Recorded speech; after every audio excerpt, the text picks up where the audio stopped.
No, you're not seeing things, ladies and gentlemen.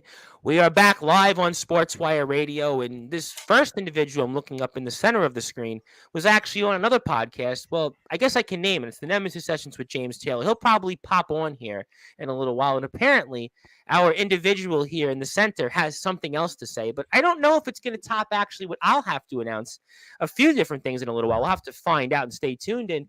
Our man next to him on the right side is a man that's maybe what some would say the real Craven or the only Craven. And he's also here with us Friday nights. But there's another guy, Craven, I'm sure that would have his own thoughts on that. But I'm going to leave that at bay for a minute because we've got a number of different things we want to talk about tonight, at least I think. And I'm sure we'll be joined by a few other individuals. Maybe some would say the usual suspects. Can we mention these names? Oh, we're on Sportswire, right? We're not on that other company with 3 inches. So we can definitely mention these names, even though they may not work in those promotions anymore. And one promotion that one individual came on James's show was actually here, and I don't know if we can still mention that promotion or that owner promoter wants to mention my platform, even though he wants, I guess, my guest to come on still or his guest to come on. So who knows? Whatever. It doesn't even matter at this point. It is prime time. It is Wednesday tell night. me, and I'll break the rules. Nah, you know, I think I handle myself just fine. I've actually been told by people you do seem to do a pretty good job. But nothing can top even Thursday's previous show where we had a guy, Remington Stryker, quote unquote, show up and was thrown off Sportswire Radio because he was drunk and he was going to get thrown out of a bar. But I threw him out and said, but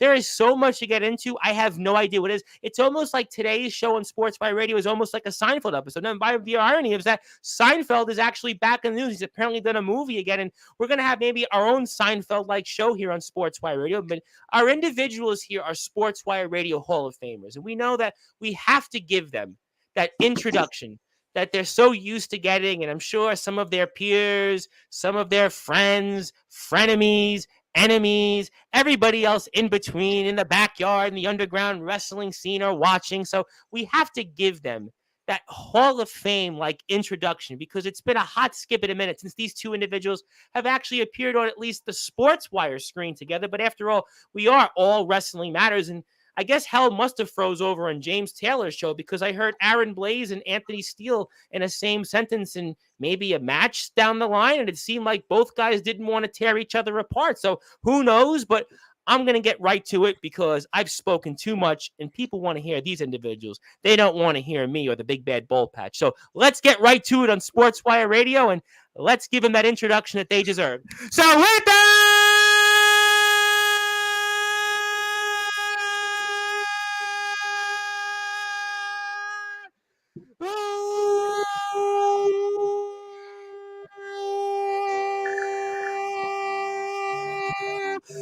wait for it.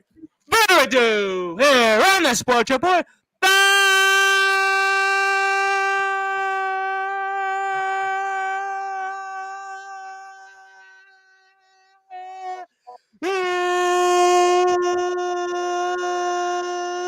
Number one.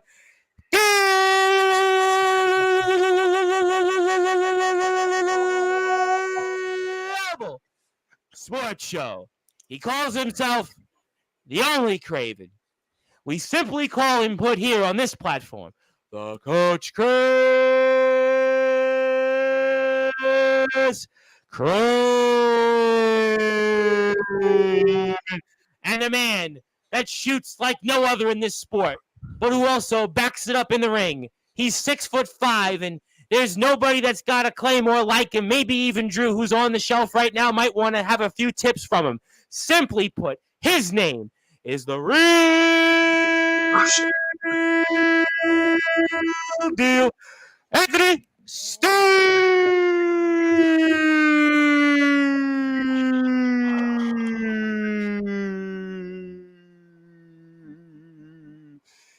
Fellas, how are you? Long time no speak, I guess, for you guys both on the same Sportswire show. Maybe has hell froze over, or it's just a Wednesday night? What a predicament. Oh God.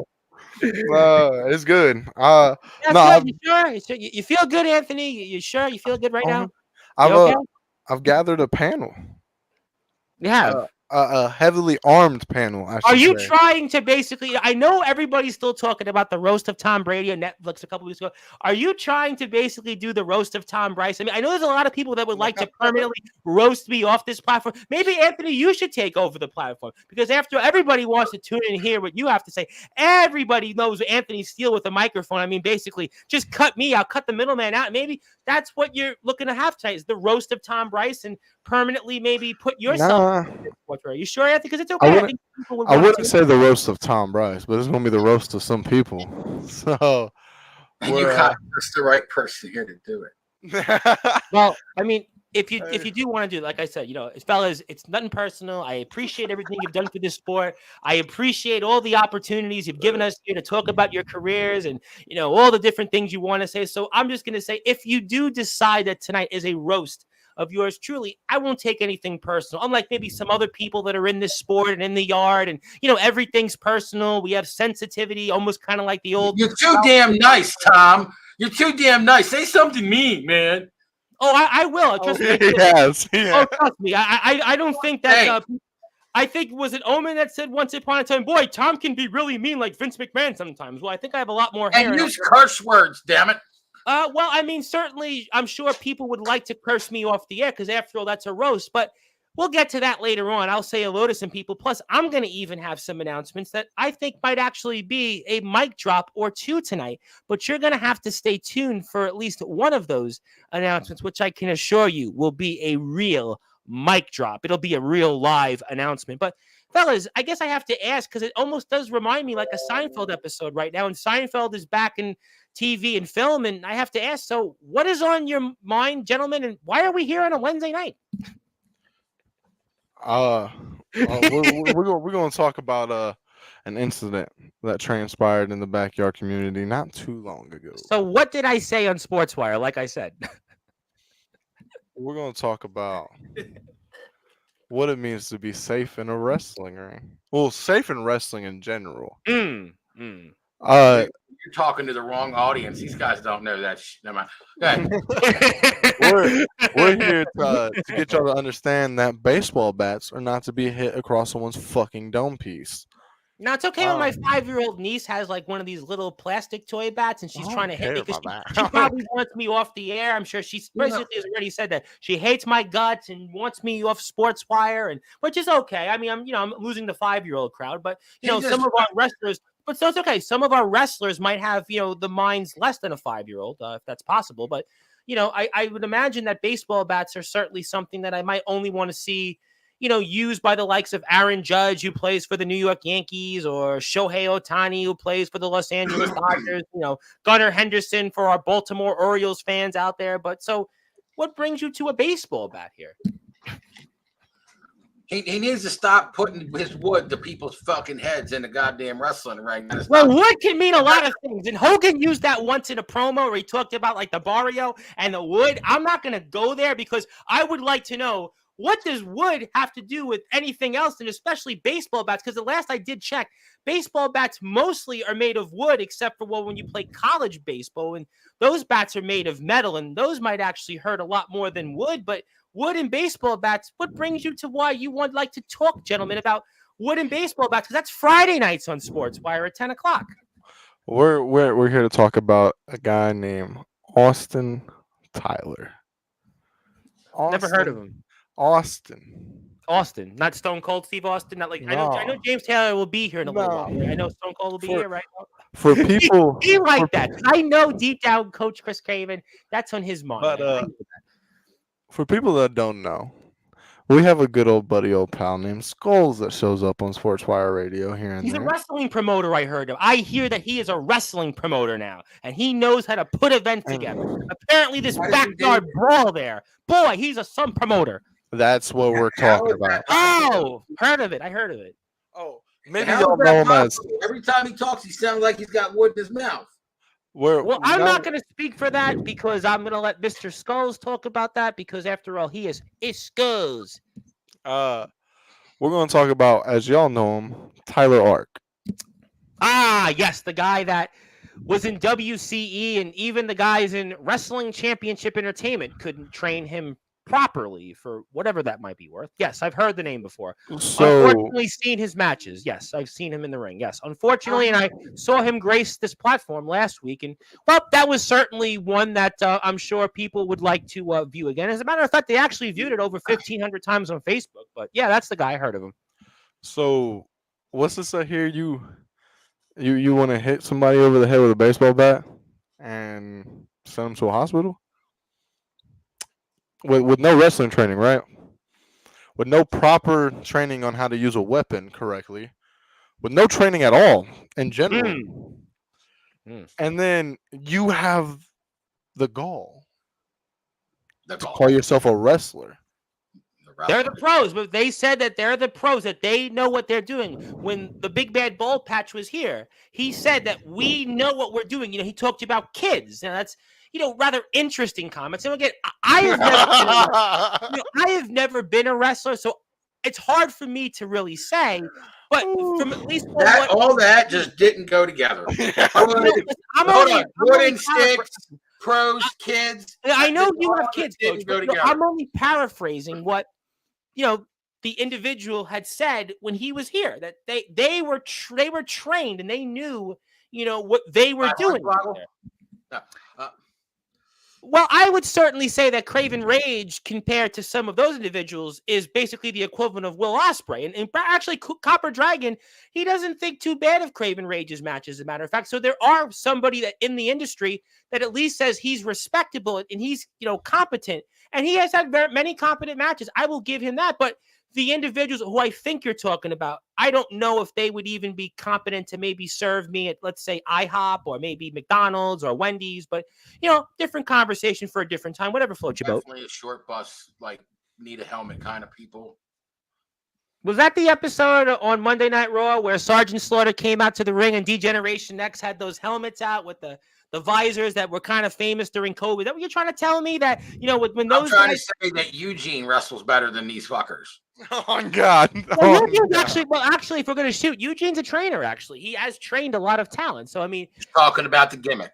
Well, I mean, I'm certainly not going to talk about the gimmick in that way. We are a family station still, and I know people are in here. No, we're trying to talk about how Silverwolf is like 2 years away from being the next Festus of the fucking wrestling industry. Well, are we talking about the Festus in Shelbyville? Or are we talking about the Festus who went with Chris Jericho in the ring and was running around? We're talking about the one that Gravy, Jesse and Festus. Yes. Yeah. We're not talking about Jericho's. We're not talking about Jericho's Rufus. That's Loose Cannon. Loose Cannon is Rufus. That he swear to God he looks like. Does he look like one of the guys from the Muppets with the pointy hair? And I don't know. I don't want to go there. I mean, listen, I wish Joe Biddle out nothing but the best. Stand-up comedy, told just the roast of comedy. On a side note, we found out that Anarchist Gunshot apparently is still wrestling. Wasn't that bullet? So it's Gunshot. That's the guy that was here, right? Anarchy Gun. What I chased off here. Yes. Squirt Gun. Squirt Gun. Yes, Yes, I've heard the name, and so he's wrestling here against, I'm assuming, the Silverwolf guy, right? He's going to wrestle Silverwolf, and Silverwolf claims that it's going to be a epic match. Well, that could be. Listen, WrestleMania 41. That could be the WrestleMania 41 main event, if I'm not mistaken. Could be on the card. I mean, why not? I mean, Wisconsin versus North Dakota. I mean, I think it's going to look like two monkeys fighting over a grape. I'm not going to comment on that because we are a family station on Sportswire. But I mean, Gunshot's back in the ring, and obviously it's RCEW. It's RCEW. RCEW. I don't follow the rules, Dude, that was funny as hell. But no.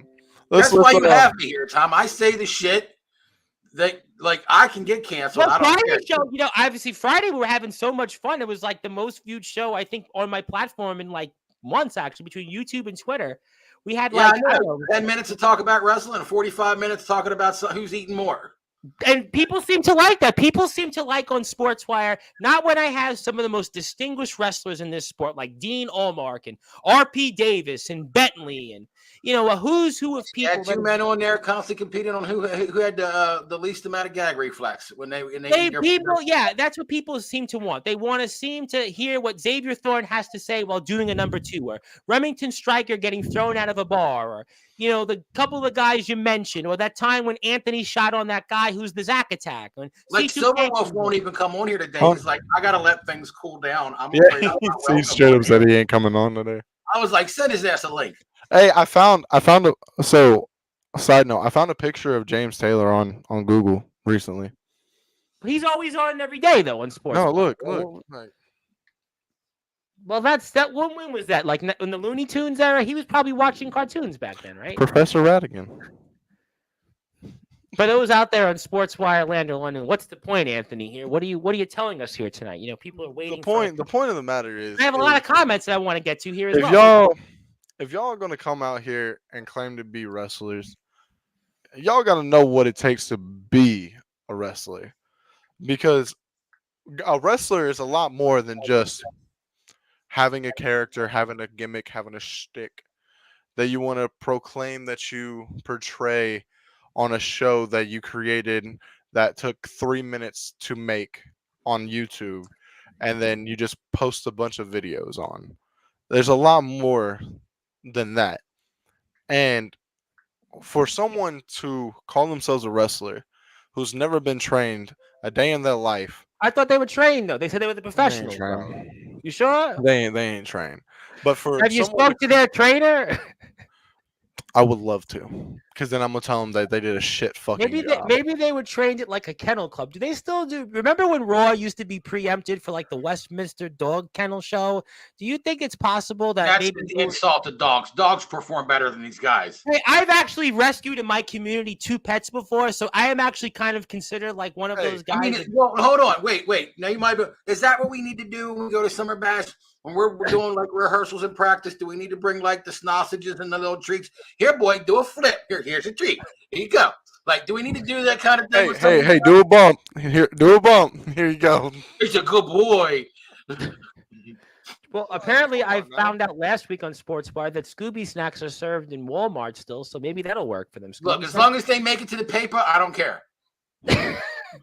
Look, all I'm gonna say is this: if you're gonna claim to be a wrestler, get trained, or at least don't do dumb shit that you can't do. Right, I agree. Again, men like me and Chris Craven have put our bodies on the line to actually do this. Parsley is going to be here in a little while. Would say the same. James Taylor would certainly say the same. I mean, we've went through training. Yep. We've went through every necessary step that we needed to do in order to actually portray being a wrestler. Correct. And to know how to do moves safely. And Coach has wrestled dark matches before for the WWE, so he knows a lot about this, and he's been in there with a lot of guys that we've seen and had accomplished careers, so he knows firsthand. Were they on Velocity? His resume is a real one. There's some people that say, well, I'm an 80-time champion, and he's actually been there and wrestled the guys that we've all watched and maybe played on WWE 2K, which is maybe some of the wrestlers you're talking about should stick to. Maybe playing in James Taylor's promo fed. Is his Chavo promo Guerrero and Bob Holly. And does Bob Holly? Speaking of that, I mean, maybe those guys should stick to the promo fed. Does James have the promo fed still going? Maybe they would be great in that. Could you imagine? Tyler Ark and Silverwolf and Gunshot and Skulls in the promo league. At that point, they did just release a new DLC. This could be the biggest signings of the Promo Wrestling Federation's history. I mean, that's what a move. There's 2 things wrong with that situation. These guys need to be selling peanuts and cotton candy in the stands at the WWE Raw and SmackDown. That's where they fit in. That's actually a good. Actually, no. That's actually a good job, because actually a few years back before COVID, I remember my uncle telling me, you got to get a job, even though I didn't really need a job. He's like, you got to get a job as an usher at Madison Square Garden and try to sell things there. I'm like, yeah. But then I looked up. It's actually, those are really good jobs and they're very hard to get. So I would say that, not so fast. They could shovel elephant shit at the circus. I mean, I would still say that even that job is a very, a very respectable job. And there's a lot of people out there that do that. And I would not, degrade them in whatsoever, because, I mean, we're not about that on Sportswire. See, the way I look at it is, one, if they want to join the 2K League, hey, they just released the new DLC pack where they have a barbed wire. That's what I'm saying. They would be maybe the biggest signings, the biggest free agent signings in promo fed history. I mean, could you imagine that? James Taylor has his promo fed up for sale right now. So, well, I have actually, I do have some announcements, but I have actually said that if there would be no buyer, and Mr. Taylor would obviously not have a seller, he was looking to sell it in order for it, to stay alive, I would say, even though I have almost no time and no experience in this expertise, I would certainly be a willing buyer, but I don't have any experience in this. I have actually said this privately, and I'll say it live because, well, we're all live, and basically I'll put it out there. If there is no buyer, and obviously Mr. Taylor is looking to keep the thing alive in the Promo Wrestling Federation, it would be something I would consider, even though, like I said, I do not have the time, do not have really the expertise in that, but I certainly wouldn't want to let a good thing go to waste. But we'll see. Hopefully there'll be a buyer out there that hears this and says, you know what?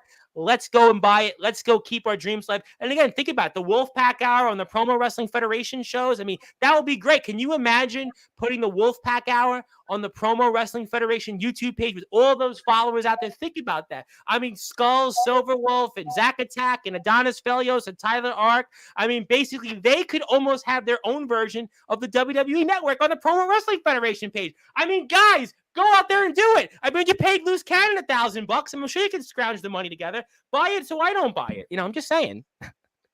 Speaking of people that are actually owners of businesses, James Taylor is here. James Taylor. James, it's so good to see you. I was giving you a big plug because the Promo Wrestling Federation I know is up for sale.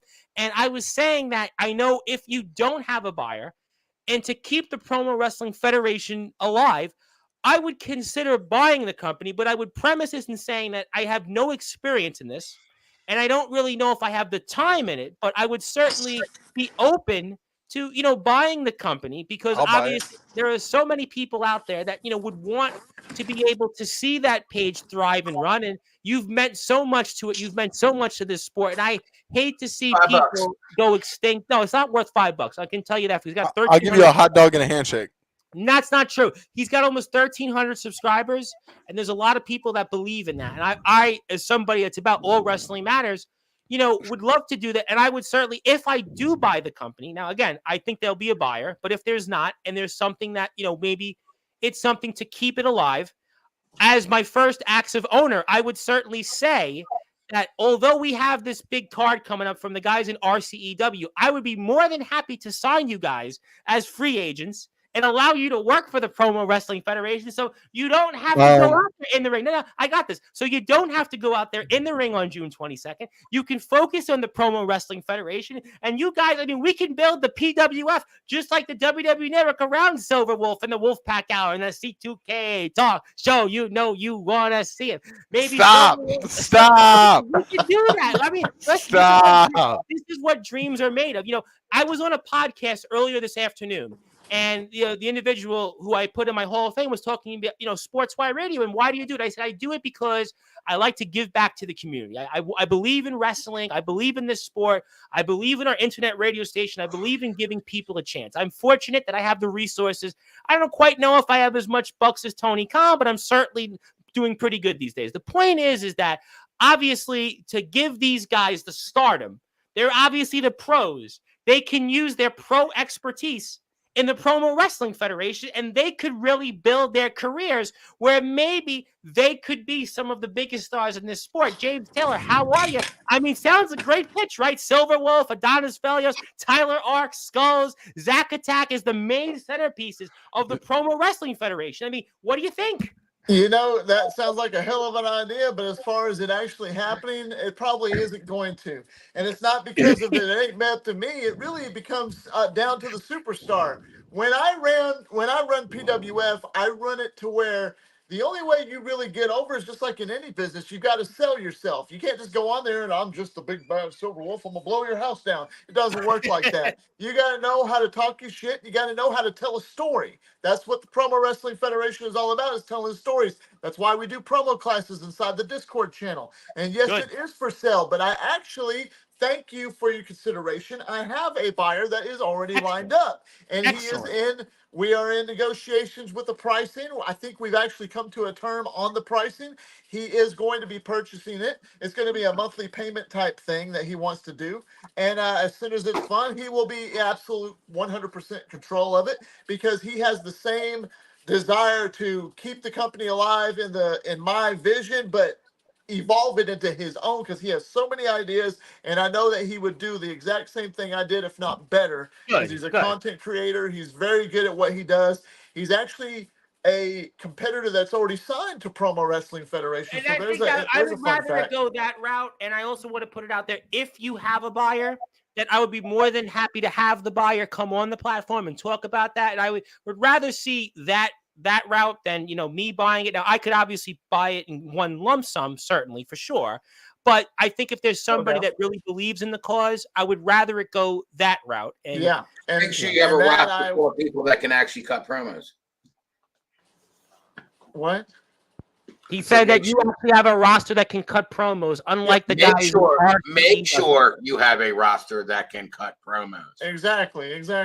And one thing about him is that he's very passionate about it, and he wants to continue the legacy of what it is. And that was my goal in the end, was if I sell it to anybody, I want to sell it to somebody who really wants to take care of it. This isn't just something that's funny or it's just a video game thing. This is a serious thing. It's a real thing. I mean, I've put a lot of work into it over the past 4 years. Jovi's doing the same thing with the podcast. I mean, it's really it's a real thing. No, listen, it takes a lot of expertise. I actually knew a guy that taught esports in Five Towns College, so I totally get it, and I want to commend you for what you've done with that. I want to commend all the players out there. I have all the respect in the world for them, and I look forward to maybe having the buyer come on the platform in the next few weeks. And before I do anything, I have the first of a few announcements, and I want to put one announcement out there because Monday Night Live, he is making his return to Sportswire Radio for the first time in almost 4.5 months. I am talking about the destructive Jack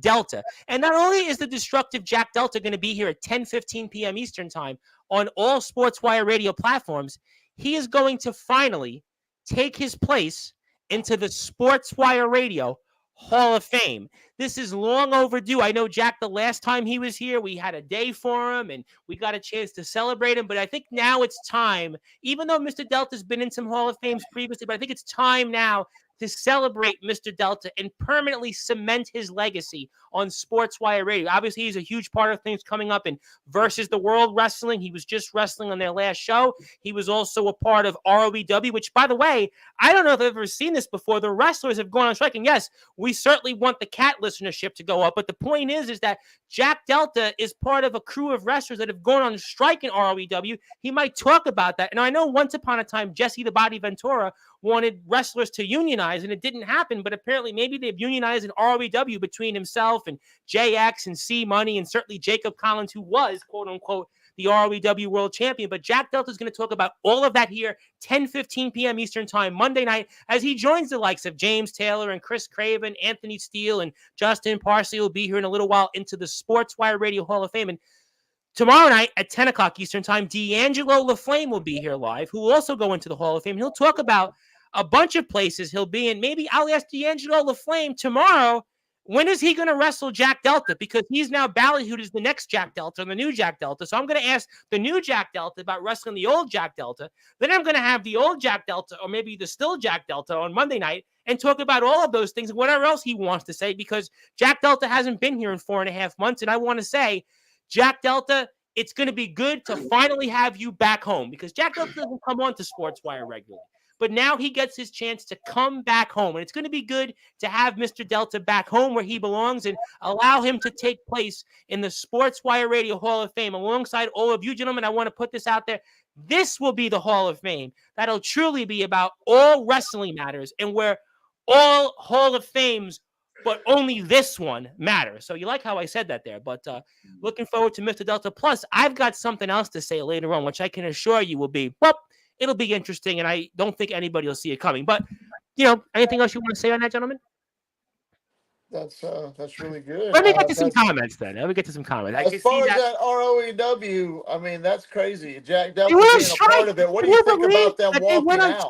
Could you, now in TBW, could they go on strike in TBW? I mean, Atomic Titan's having his issues with Joshua Allen. I mean, maybe they'll go on strike in TBW. Maybe they'll go on strike in IMF. I mean, I don't know. Surprised. I'm surprised anybody in TBW hasn't gone on strike. But to be honest, Well, I think with you, Atomic Titan's actually going on strike because he still hasn't accepted. How's he going on strike against his own company? But that's just me saying. But he's just a competitor. He may be fired as of tomorrow. He may be a free agent as of tomorrow because if he doesn't accept Manny Cobra's challenge that he's laid out for that hardcore championship at Anniversary 7, Atomic Titan might only be coming on Sportswire Radio because that might be the only place he's going to get a job.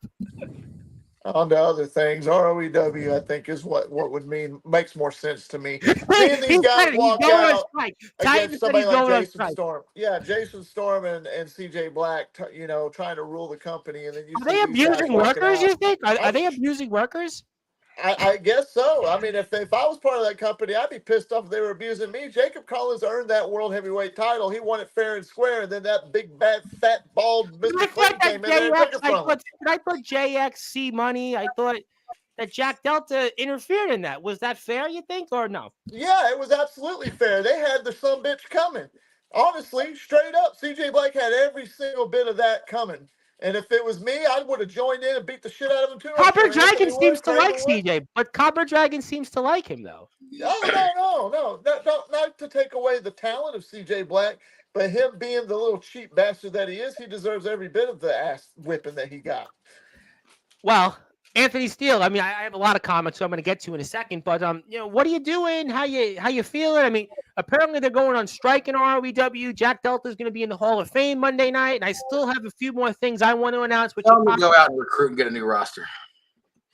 Well, he's going to have to. I mean, Jason Storm's going to have to if these guys don't come back. I mean, those are some big names. Jacob Collins was kicking butt in XCW. JX has certainly been in a number of different promotions. He's been the world champion.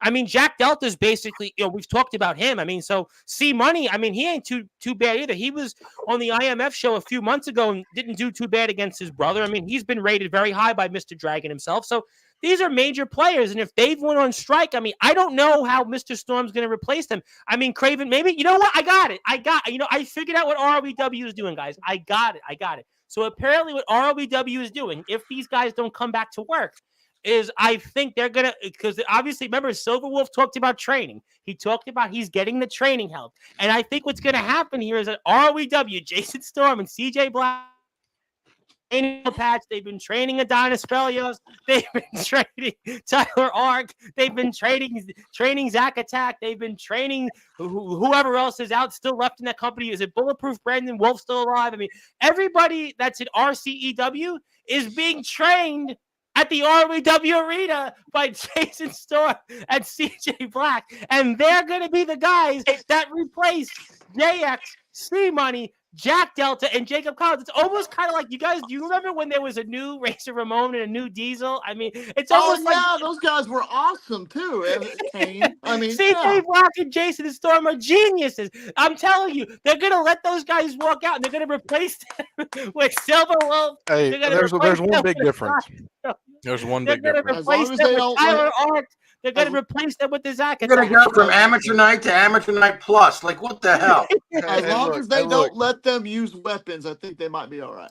I tell you, remember, Silverwolf, I told you, he's out thinking everybody. He told everyone he's got a plan. He's being trained. That's it. We're going to see them in the ROEW Arena. I can't wait now. All I'm going to say is this. There's one big difference from the Triple W guys and Fake Diesel. Fake Diesel went on to win a world championship. Wait. Silverwolf's got a world championship for almost 300 days, though. What? There's a big difference. Let me get to some comments here. Let me try to corral the show together because people are like, wow, maybe this is the roast of Tom Brady or Tom Bryce here. But let's get to a number of people here. Joseph Tibbs, my very good friend, as somebody used to say here in the old streets of Brooklyn, my Gumbara Ciccia, meaning my very good friend, an Italian, Joseph Tibbs. No, I'm not an Italian, but I grew up near a lot of Italians.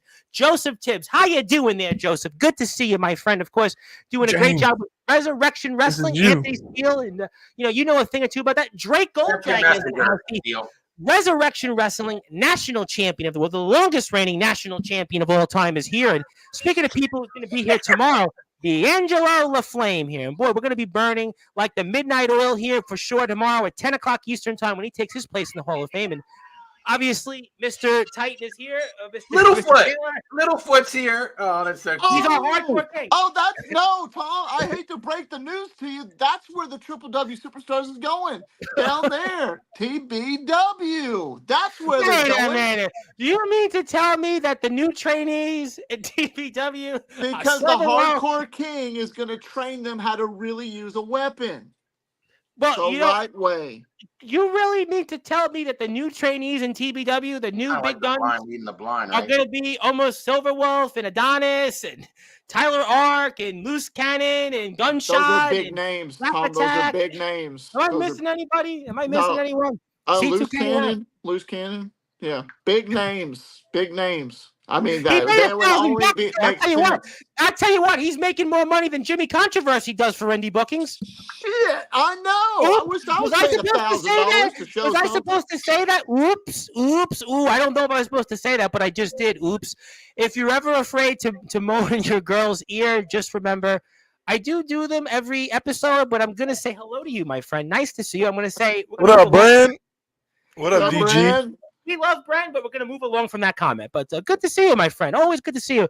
Any company hiring tomorrow? I mean, I don't know. I heard Triple W just shut down, so you're just shit. Well, you know what? If they could pay the big bucks to Loose Cannon, they could afford Titan, right? You think they could? Oh yeah, easily. $3 an hour, that'd work for him. That's not nice. Minimum wage is a lot more than that these days. Oh, my bad. My fault. We were talking serious. Okay. Can I work it? By the way, I just have to say, Mr. Titan, we gave you the acknowledgement on Monday's show, but it's actually sports with the Z. You got to give me the Z. Just saying.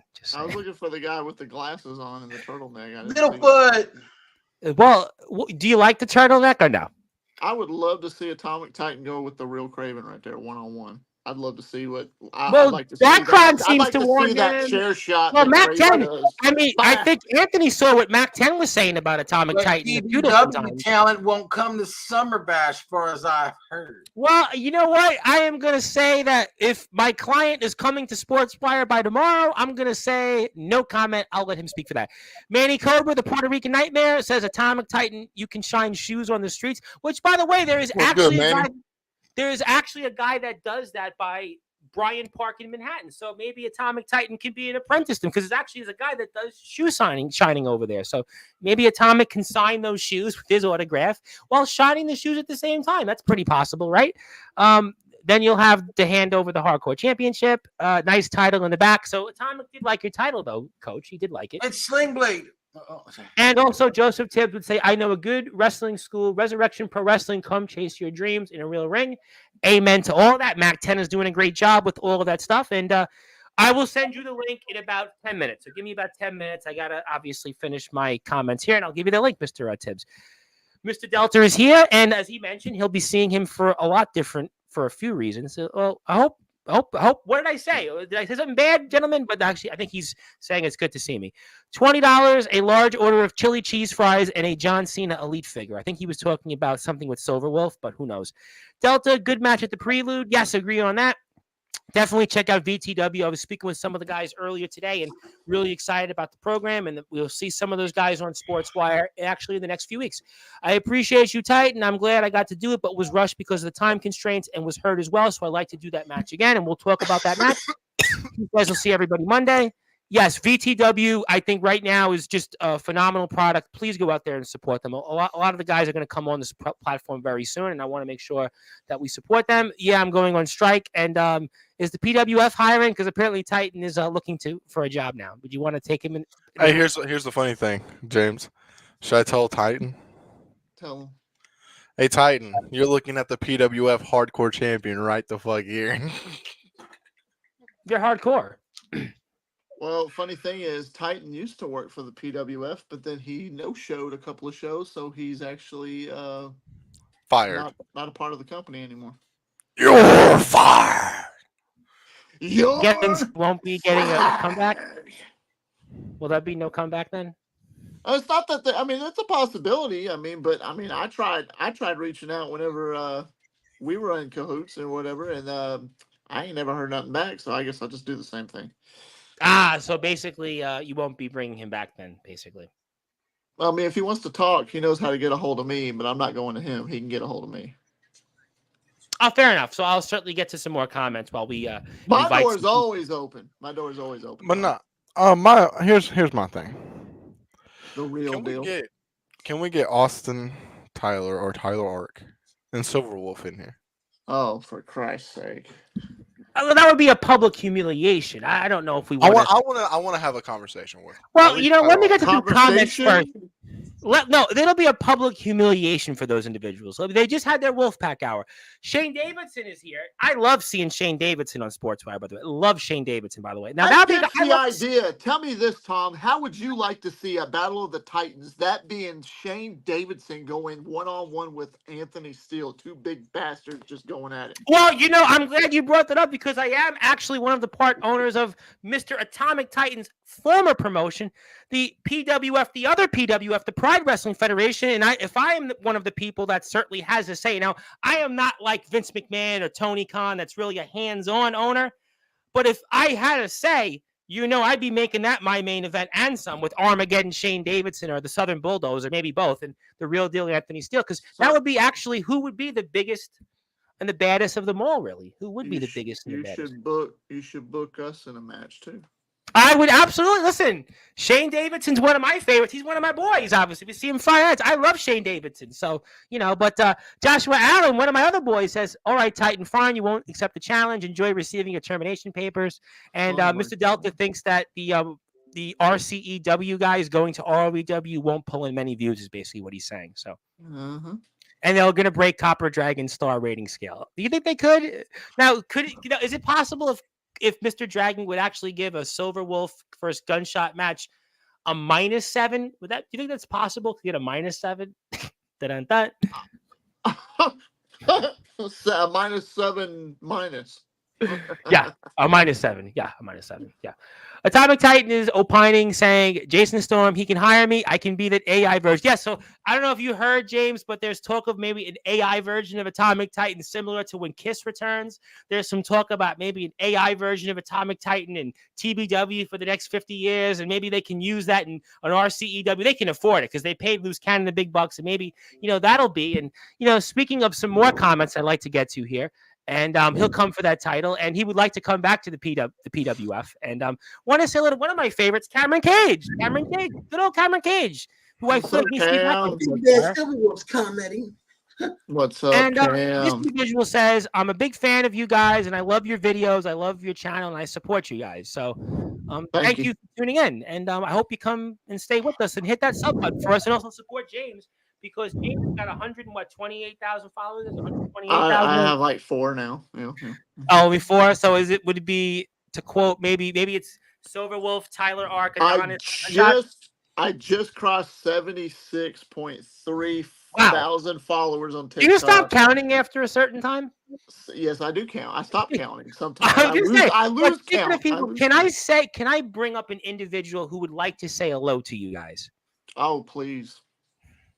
That would be a guy who is the big, bad Silver Wolf who says, hello, everyone. He says, what up, Steele? What up, Tom? And he would like to say hello. Now, obviously, Mr. Silver Wolf is desperately trying to talk. See, Steele was on to something. He wanted to. So Mr. Silver Wolf is here, and obviously he's the host of the Wolfpack Hour, which, again, maybe we'll see him on a PWF screen near you if the buyer decides. But the puppy dog hour.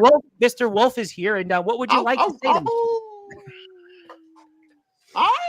What was it? Who did the song "Werewolf in London"? Who did that song? That was a good one. That was a good song. Maybe Coach remembers. Werewolf in London is a good movie, though. You should check it out. It was a good song too. But I mean, Mr. Silverwolf is here, and what would you like to say, Mr. Silverwolf? Steele, it's right there. I think Anthony, are you having second thoughts? Are you struggling for words, gasping for air? I mean, I know. No. So, hey, Silverwolf, I'm gonna send you a link. I want to look at his face. I'm face. The big bad silver puppy. Wolf. He wants face with that receding hairline doggy. Wolf. But anyways, Tom, I sent you the link. Tom, I'm doing great. I'm meaning this as a compliment. Okay? You are like the nicest smartass I've ever met.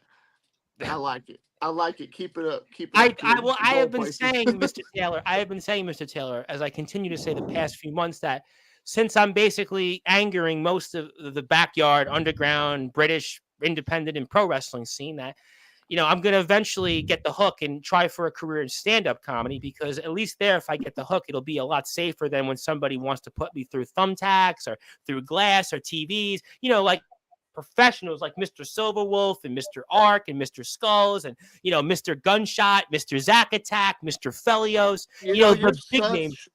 I could tell you're such a pro that you've got a permanent filter on, and I can only imagine if you actually take that filter off and you come unglued, I'll be sitting back with the popcorn and waiting. Because when it comes down to me and Tom, he's the good guy, smartass. I'm the bad guy, smartass. The good cop, bad cop routine, right? I like to be, to quote unquote, Otis Redding, sitting on the dock of the bay, watching the tide roll. I like to be that type of the bay. What a great song, by the way. What a great song. And by the way, famously was also covered by some guy, Sammy Hagar, who was later the lead singer of Van Halen. Certainly, I know I don't have LSD, lead singer's disease.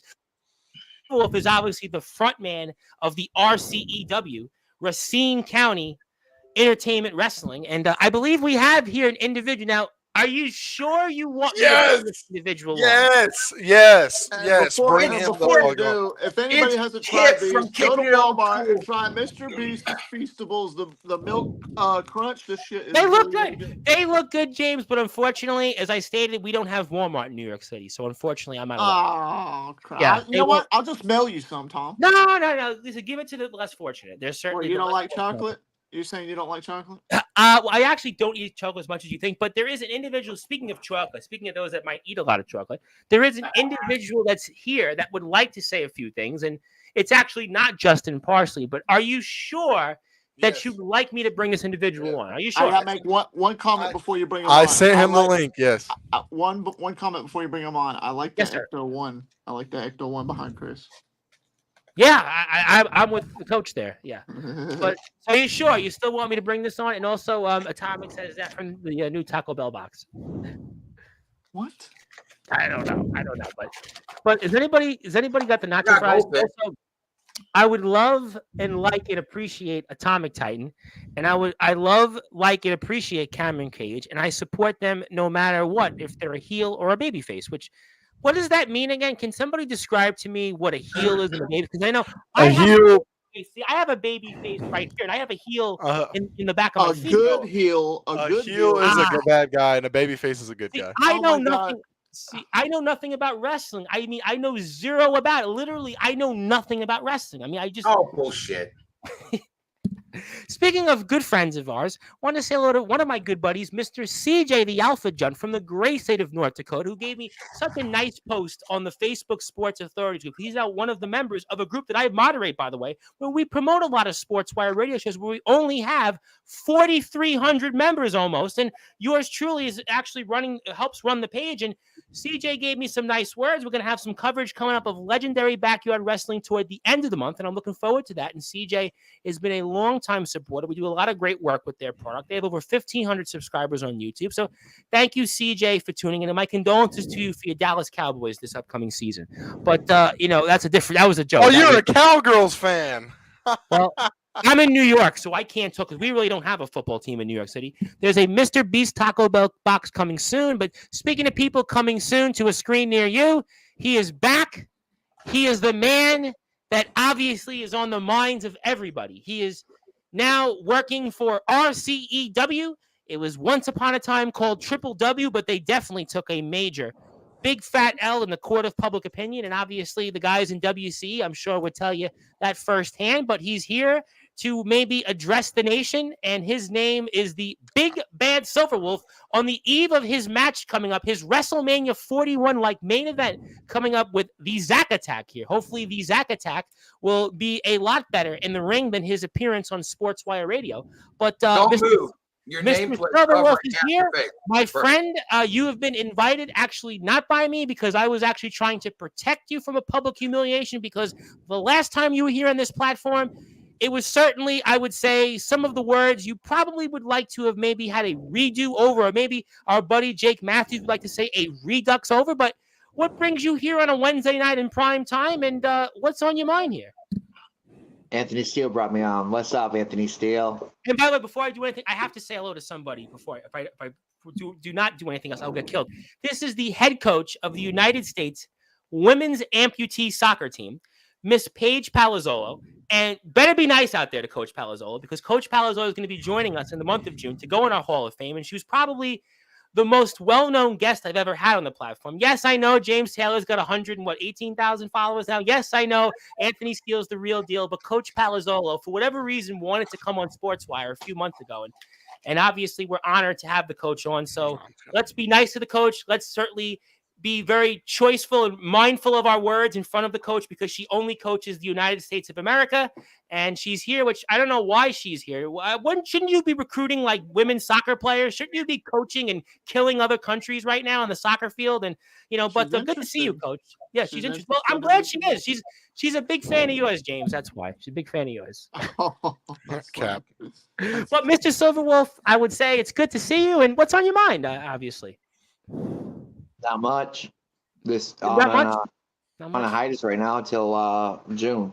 How's the training going these days? I mean, are you being trained? I've heard that there's a wrestler strike going on in the great state of Michigan. I obviously support my union members if they're union members, and Jack Delta and JX and Jacob Collins and C Money. And apparently, I would imagine it sounds like that since you've been being trained, you've told us that you'll be trained by June 22nd. I have to ask you the questions. I talked about it a little while ago, if you were listening, that is it possible that the people are training you might be the names, the good guy CJ Black, the Mr. 7-star superstar, and the Cyclone Jason Storm, because their wrestlers walked out on them. And obviously, if Mr. Felios and Mr. Tyler Ark and Mr. Gunshot and Mr. Zack Attack and Mr. Adonis Felios and Skulls, since he is a wrestling promoter, if you guys are being trained and going over to the ROEW arena in Michigan, I would say, you know what?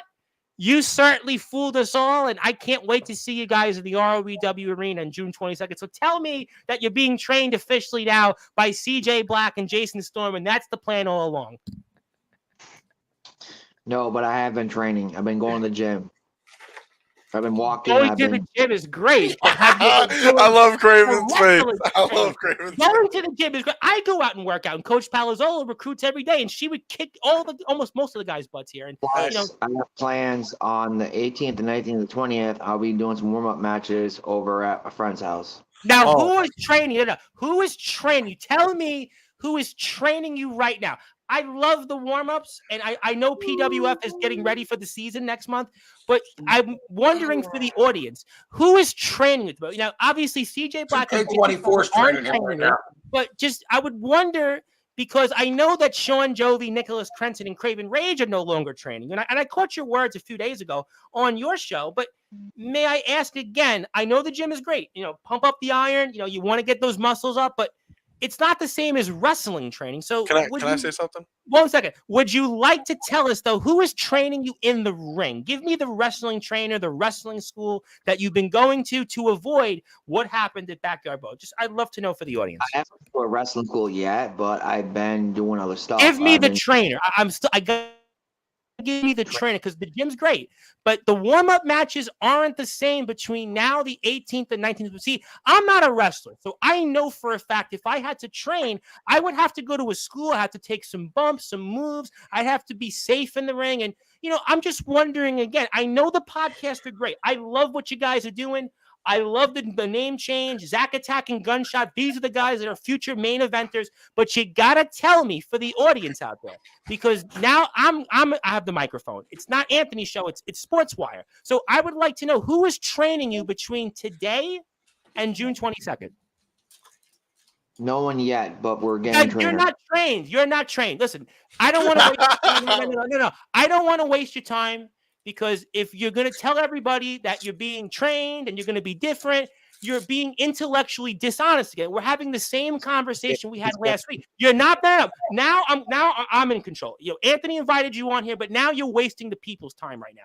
If you're not being trained, you can't tell people you're trained. Everything's going to be different. It sounds like you're being intellectually dishonest, and it sounds like, again, that you're lying to the public.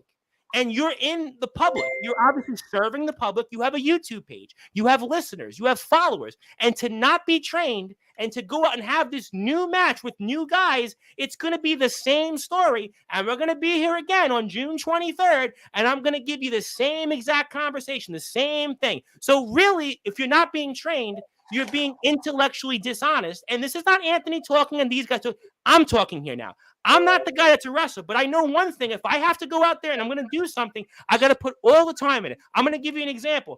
I've worked in the world of politics. I knocked on 15,000 doors in 1 year, right? I didn't just start out all of a sudden, I'm going to knock on all these. I had to go out there and practice. I had to learn all the different things. Even doing this, I'm doing this for 5.5 years. I didn't just magically start with all these introductions. I didn't magically start talking with all these people. You got to have some skills. So what's going to happen again is you're going to be on this goofy mat, where it's going to be basically the same 7th grade mats I used back in McKinley Junior High School, IS 259. You're going to be on some open field where it's going to look like another albatross, like another disaster. It's going to be the same story, and you're wasting people's time. But most importantly, you're wasting your own time because you're not doing anything differently, and that's not fair. That's not. No, I'm speaking now. It's not fair to the people. You can't come on here every week. I have to come on and deal with this bogus horse wash that you're telling everybody it's going to be different. This apology tour. No, it's not an apology tour. Tom Cruise and Will Smith, when they did apology tours, at least you believed them a little bit.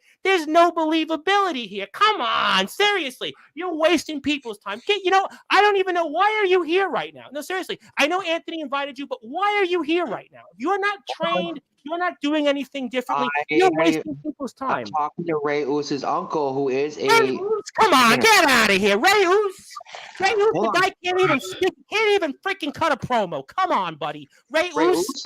I love this. Ray Oose was in WCE and they kicked him out. You were thrown out of WCE and you're here on my platform. I actually tried to save you from being on this platform because Anthony Steele wanted you on here. You're wasting the people's time again. Why are you here? You are not being trained. You are not being trained. Seriously, stop lying to the people. I have to now go through another show with you on here, and then you're going to apologize. Yeah, listen, I like you. I think you're a good guy. I consider you a friend, but you're lying to every wrestler. I'm going to have another show where these guys are going to go on here, and they're going to berate you. And I know it's fun. I know the viewers love it because people want to see debauchery. But the real truth is that these guys haven't even spoken. I'm joined by Joseph Tibb. But the facts is that you are basically lying to the people, and you're not a wrestler. You should get out of the wrestling business. If you're going to continue to tell people that you're basically doing everything that you're not doing, why are you wasting people's time? Seriously. But worst of all, you're actually a disaster to the people and yourself, because you're going to risk injury. You can't even run the ropes. You can't even run the ropes. Seriously, you wrestled a match in WCE, and you could not run the ropes. You can't tell me right here on this platform without any training that anything's going to be different. Listen, David San Martino, once upon a time, was a wrestler. He couldn't cut it.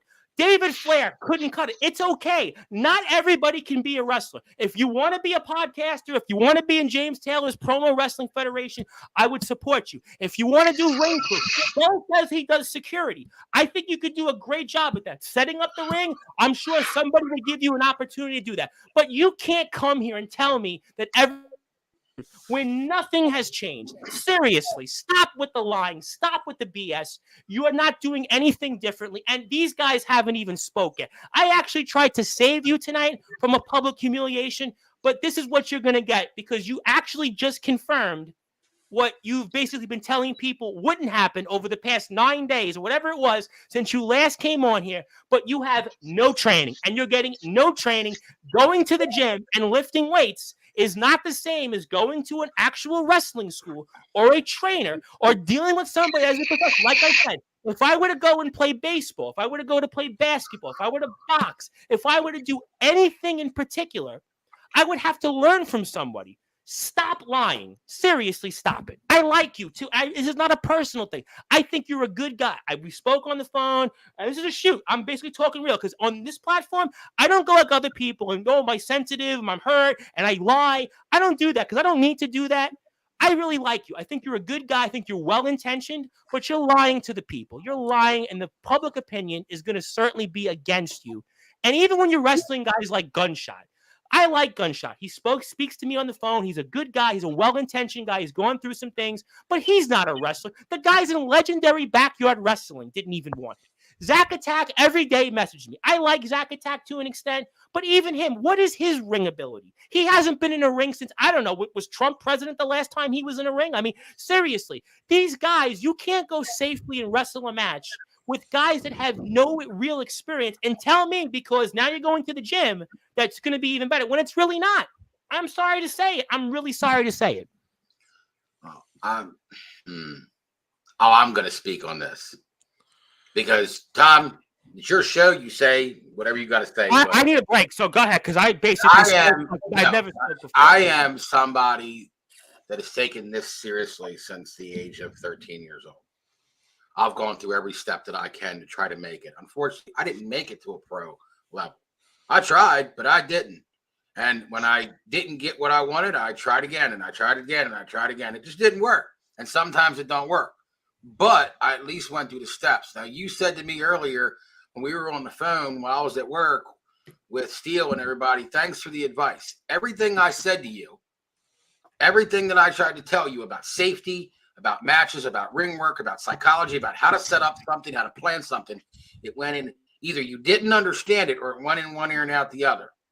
And I was nice about it. I let you do whatever you're going to do.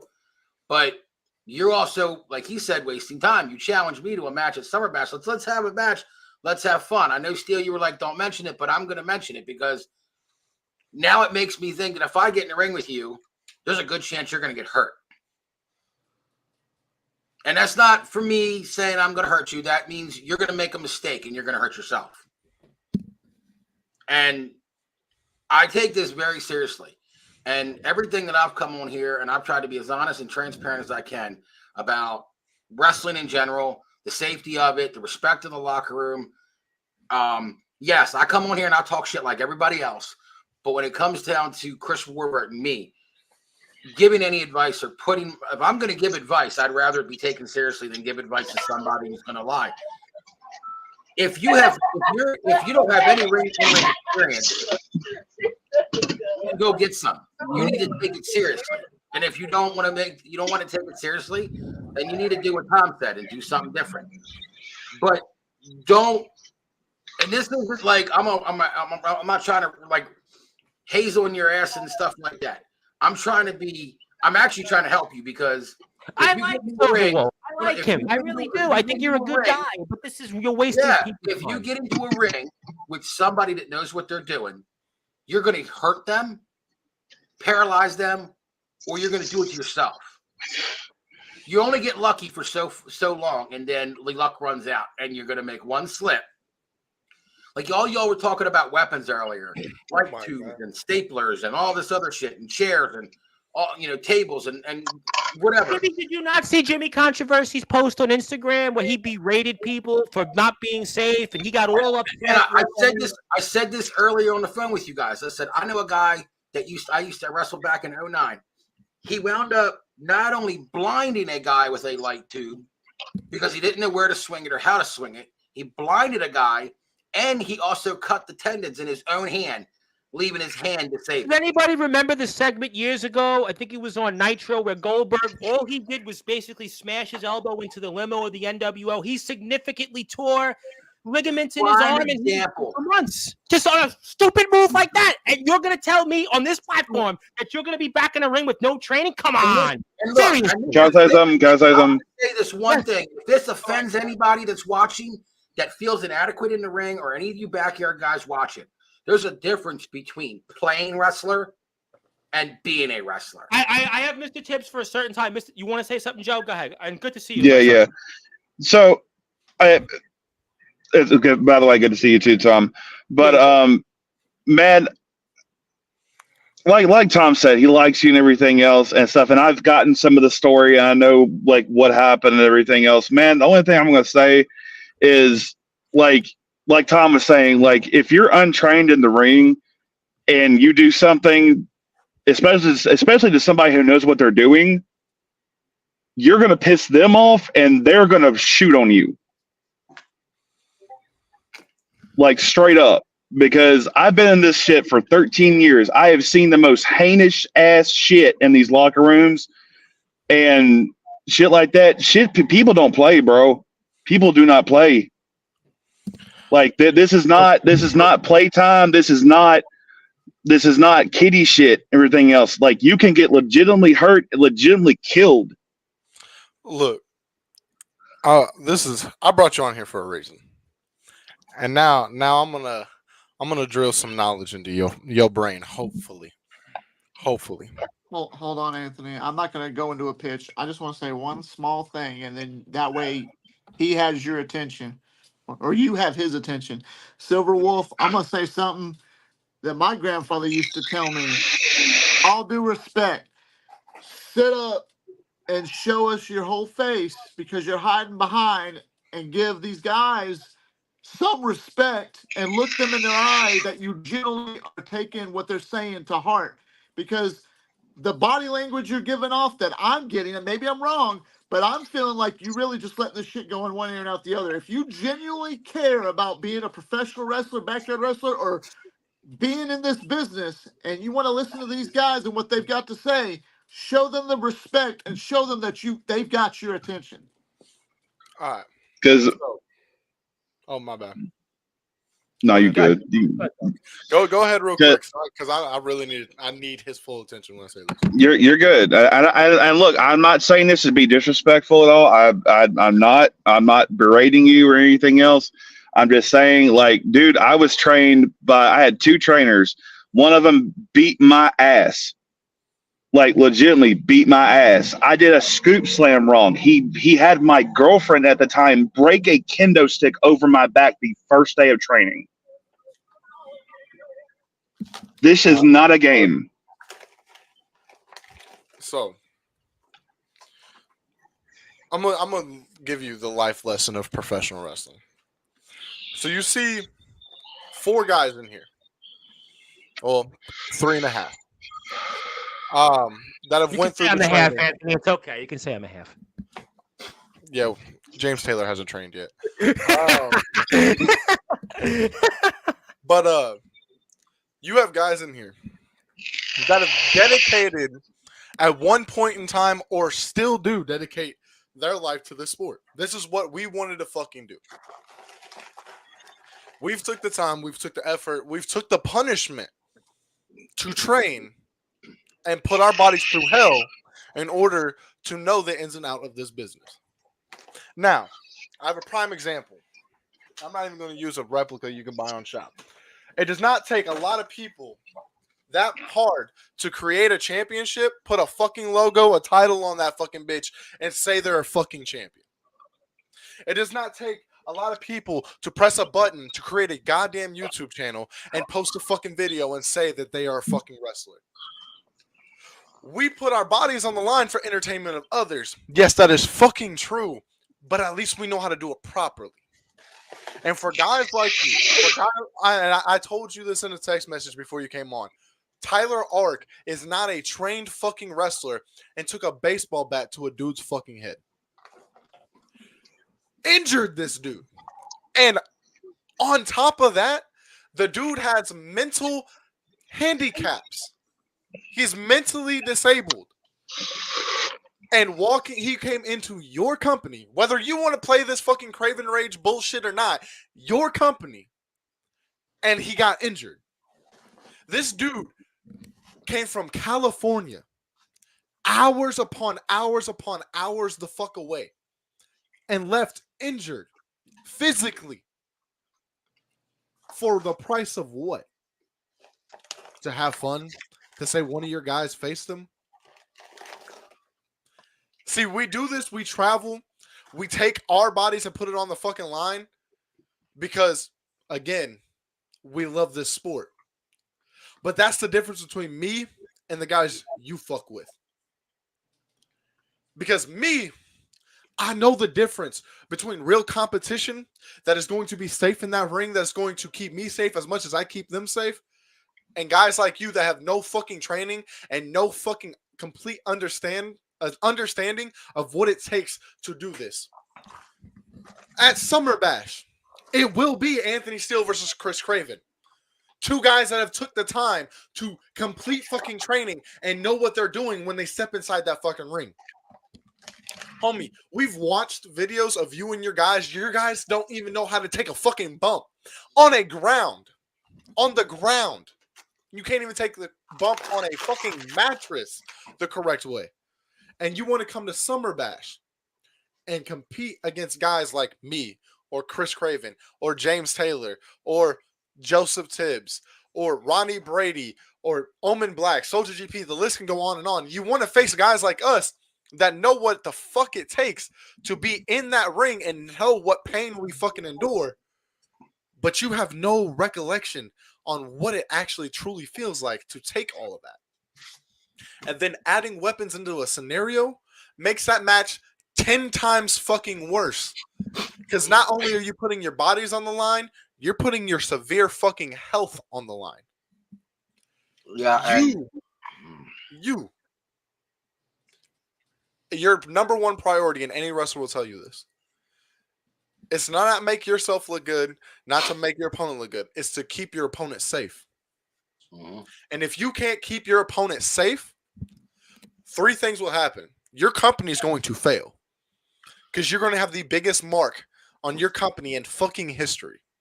You as a competitor will fail because no one will book you and no one will work with you, and you'll be stuck with the same talent you have. And 3, the people that actually do want to get help and want to actually do this will leave your company and leave you completely fucking behind. Real quick. And number 4, just so it's not confused, even the most talented, educated wrestler can't carry you through a match if you know nothing. They just can't. You have to be able to compromise and work some way. You have to. I don't get along. A lot of people don't get along with me. I don't get along with a lot of people. I'm off. You're an asshole. I know. You mean we weren't friends, Anthony, after over a year? We weren't friends? we cool. We cool. All right, I just But, checking. Like, shoot, I'm gonna speak it. Joshua Allen's in this call right now. Yes, he is. He's here. He wants to come on. I was like, are you sure? Josh, let bygones be bygones for this moment. Me and him, when I spent time in TBW, I promised this man 100%. Another one. We went into a match together. Me and Josh went into a match together. And I promised him with my life that I'd protect him. I'd make sure nothing would happen to him. Yep. And then we tag in my partner. And it was just a click. We know what we're doing. And one little mess up. Almost cost Josh a lot. That's the things that you got to take into consideration with the art of professional wrestling. Is a lot of people want the fame, they want the fortune, they want the glory, they want the spotlight on them. But it's not about all of that. Is we take our lives and put them in other people's hands. And if you aren't capable of protecting yourself and your opponent, you do not deserve, and I repeat, do not deserve to step in a fucking ring ever again in your life. And I will 100% that. So on this day, on May 15th, 2024, 11:04 Central Standard Time, you heard it from me. I, Anthony Steele, will not work with any member of Triple W or whatever you want to call your company until y'all are legitimately fucking trained. I think that's couldn't have been as actually, Anthony, you've been on this platform. I lost count over the past 13 or 14 months, but that might have been the best you've actually said anything on this platform. And I want to segue to Mr. Joshua Allen. And Mr. Allen, good to see you. I think a few days ago, you might have been less stressed out than you are right now, which is kind of, I won't go there on that, but how are you? And what would you like to say?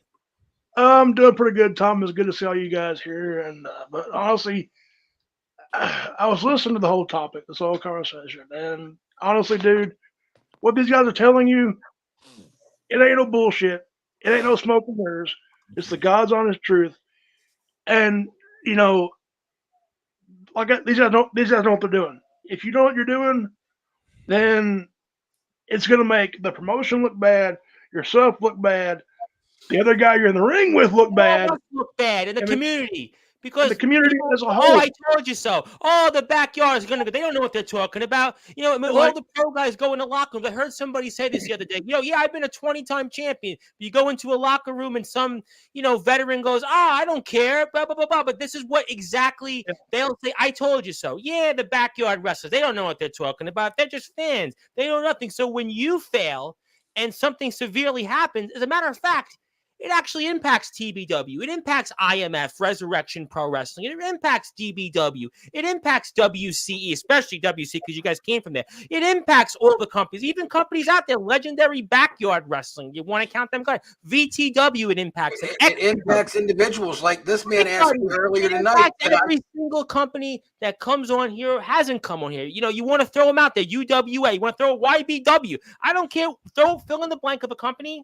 In a locker room and a talent of people, it speaks onto all of us that come on here because then all the guys, I'm going to get to you. All the guys say, I told you so. Yeah, they don't know what I'm talking about. The black scar continues. So Josh is here for my witness on this one. Because James just came into TBW as this was going on. Okay, it's a couple years ago. Okay. Josh, I'm going to give one name, even though he don't associate with me. I'm going to give you one name. Russell Cooper.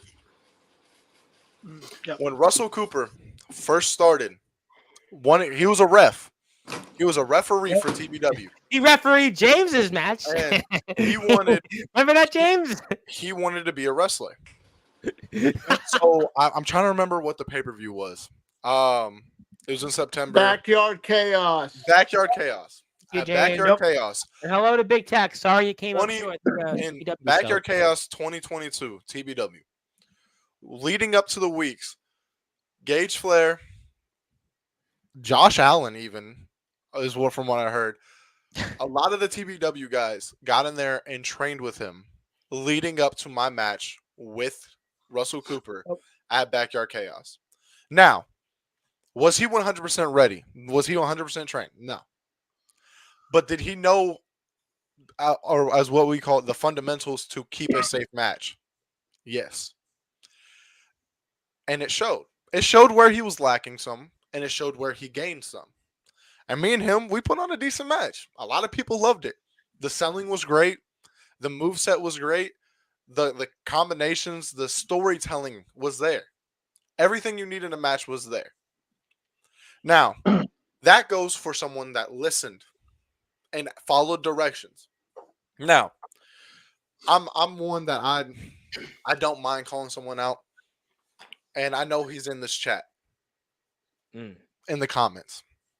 You have a guy working for your company, and this ain't me shitting on him. This is me speaking facts.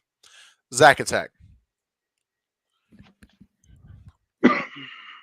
I trained that dude. I worked with that dude for hours, 6 different times, to help him build a character, help him understand storylines, help him understand promos, and understand what it takes to be in-ring capable of performing a match. And each time, it went, as we say, went in one ear and right out the other, and he just didn't listen. So you're going to have guys like that. And I can tell right now, this could change because people do change. But right now, you and your guys are at that level. Everything we've been telling you for months has gone in one ear and out the other. Y'all won't listen. Y'all won't pay attention to what we say. And look what has happened. WCE had them. They don't want them. They don't want them. They don't. No, they do not want them. And he said he actually came. This is where I have a problem tonight. I like you, Mr. Silverwolf, but the facts are is that you told me that everything's going to be different. You apologized on your podcast, and God bless you for that. I appreciate. I think you're a well-intentioned guy, personally. I really like you, but you came on and told me that your training was at the gym. It is not the same as going out in a wrestling ring and taking a bump and a fall. Seriously. And you look at me like, no, look at me as a man. No, look at me as a man. You know what? Put the hat nicely. Put it back. Put it back because I like you. Put it back. You fold it nicely. Come to the center. And you are intellectually dishonest tonight. You actually came. That's why I actually tried to save you from this, because you're really wasting time.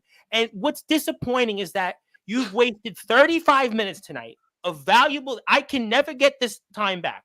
These people can never get this time back. And you actually told me that your training was going to a gym, not the same as going and learning in a wrestling ring and learning how to properly fall, properly to do a move, and to properly be somebody that would be trained. Today is May 15th going on May 16th. You have this show coming up, and I hope it succeeds for you. I really do. I'm really about all wrestling matters, and I don't want you to fail. But you can't tell me that with no training and going to the gym between today and over 5 weeks from now, that you're going to have this event that's going to go out and going to be all of a sudden the second coming of WrestleMania, Backlash in France. It's not. It's going to be nowhere near what TBW does in Anniversary or XCW's Extreme King. DBW just did Apocalypse. VTW just had their own show, Wake Up. You've got IMF just had Rage in the Cage. WC, Dead or Alive. I mean, I can keep going. The point is that you have no training. Resurrection has a show, Saturday Night Riot, coming up in about 10 days from now. Shout out to the guys. You can't tell me here that you have differences that are going to be what we're going to see on your screen from what we saw last week when you have no training. And that's to me where this is really unfortunate. And you're going to tell me here, like, Zach Attack wants to come on here. Yeah, he wants to come on. And what? Tell me what? That's different. Gunshot, and I love Gunshot, another guy, great guy, but telling me about his depression. Is it depression because you're upset about the fact that you're being called out because you were supposed to wrestle in Legendary Backyard Wrestling and you couldn't show up there? You were here on this platform, and it was an absolute disaster. I like you. I'm a friend. You can talk to me anytime. But friendship has to be separated from the truth. And I'm not even a wrestler, but I'm telling you simple common sense. And this is what's disappointing. And I see the views going up because this is what, unfortunately, people want to see this. And, you know, you're not being seen because people think you're great. They're seeing it because you're a joke.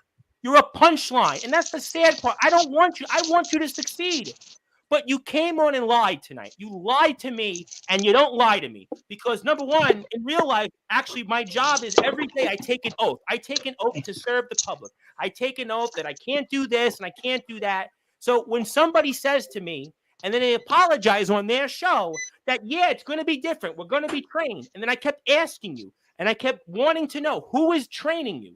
Where is the training?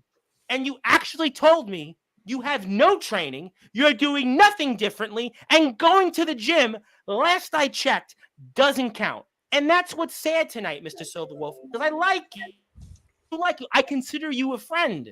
But when a friend is lying to the people, that's where it's intellectually dishonest. You know, just like guys, you know, I like Xavier Thorne, but he came on here and was doing a number 2, couldn't cut a promo right. This guy, Remington Stryker, who was a part of the, and I love Soldier GP and Omen Black, they're great.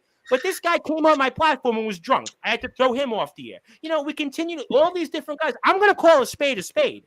And right now, I'm calling the spade is that you're going to do nothing different. Like even this guy, Skulls. I like Skulls a lot. He's a really good guy. He believes in the platform. He wrote me a nice note. I have his shirts. I really like him. But he actually went on his podcast and said he was a promoter putting together a show. You want to call yourself a promoter putting on Backyard Brawl? I mean, my third grade classmates could put on a better show than that. My 5-year-old niece could have put on a better show than that. Come on. Seriously. Tyler Ark. Yeah, I'm going to be different. Yeah, I mean, Nicholas Crenson, Craven Rage, and Sean Jovi couldn't train you. How is it going to be different with no training? I know nothing. I know nothing about wrestling. I've never been in this ring. I know zero. I don't even know what the word heel is, baby face, mark. I just think they're just body parts, names. But the facts are is that you're telling me things that's intellectually dishonest. And, you know, it's unfortunate that you guys are here and people are viewing it when they're not viewing it because they believe in RCEW. But the truth is you said you're entertainment wrestling. But the facts are this is entertainment to people, but not in the way you're seeing the best light. And that's disappointing because all of the guys that you have, it sounds to me like there is no training. And you know what? We were here last week, and you said it was going to be different. But what's different? What, just different time, different day, different guys are on here. Same conversation. What gives? No. I'm going to say one little neutral thing, and then I'm going to have to hop off because it's good to see you, Coach. I understand. I just,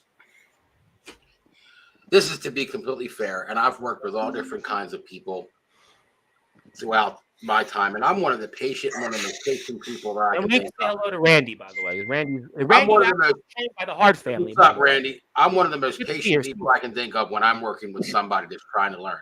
And believe me, I am such a fan of wrestling. I believe that anybody that loves this should have the right to try or learn it.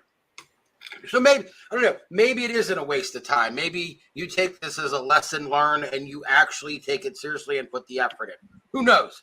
If you don't, you don't. That's on you. That's not on us. But like Steele said, you're going to get people that are not going to want to work with you, especially after tonight. You're publicly letting everybody know that you can't work. It's like Milli Vanilli. Right? They were a fraud. They weren't singers. And yeah, I mean, right now, that's what you're telling me. A little earlier, I got pissed off because you're on the phone earlier tonight asking me to come pick you up on my way to Summer Bash so you can wrestle me. That's me basically picking you up so you can put my ass at risk. Now now knowing this knowledge, that's what you're asking. You want me to pick you up, bring you to a show where you're gonna go in the ring with me and take the chance of either hurting yourself, hurting me, or hurting another person. And I don't condone that. And I will not endorse that. One of the main reasons that I'm going out to Summer Bash a whole day early is to work with anybody that needs help. Anyone that needs help with any missing fundamentals, any missing ring basics, or anything that they need to work on, that if I can help them be safer and be better and do for the show, I'm going to do it, because that's what it's really about. When you have a company or you're part of a roster or you're part of any wrestling promotion, I don't care if you're wrestling in an alley or you're wrestling in an arena.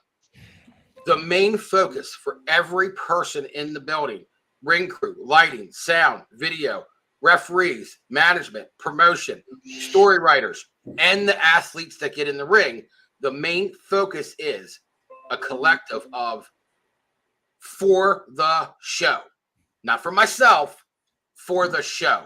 I'm doing this to put on a good show for the show. And exactly, and this is one of our analysts.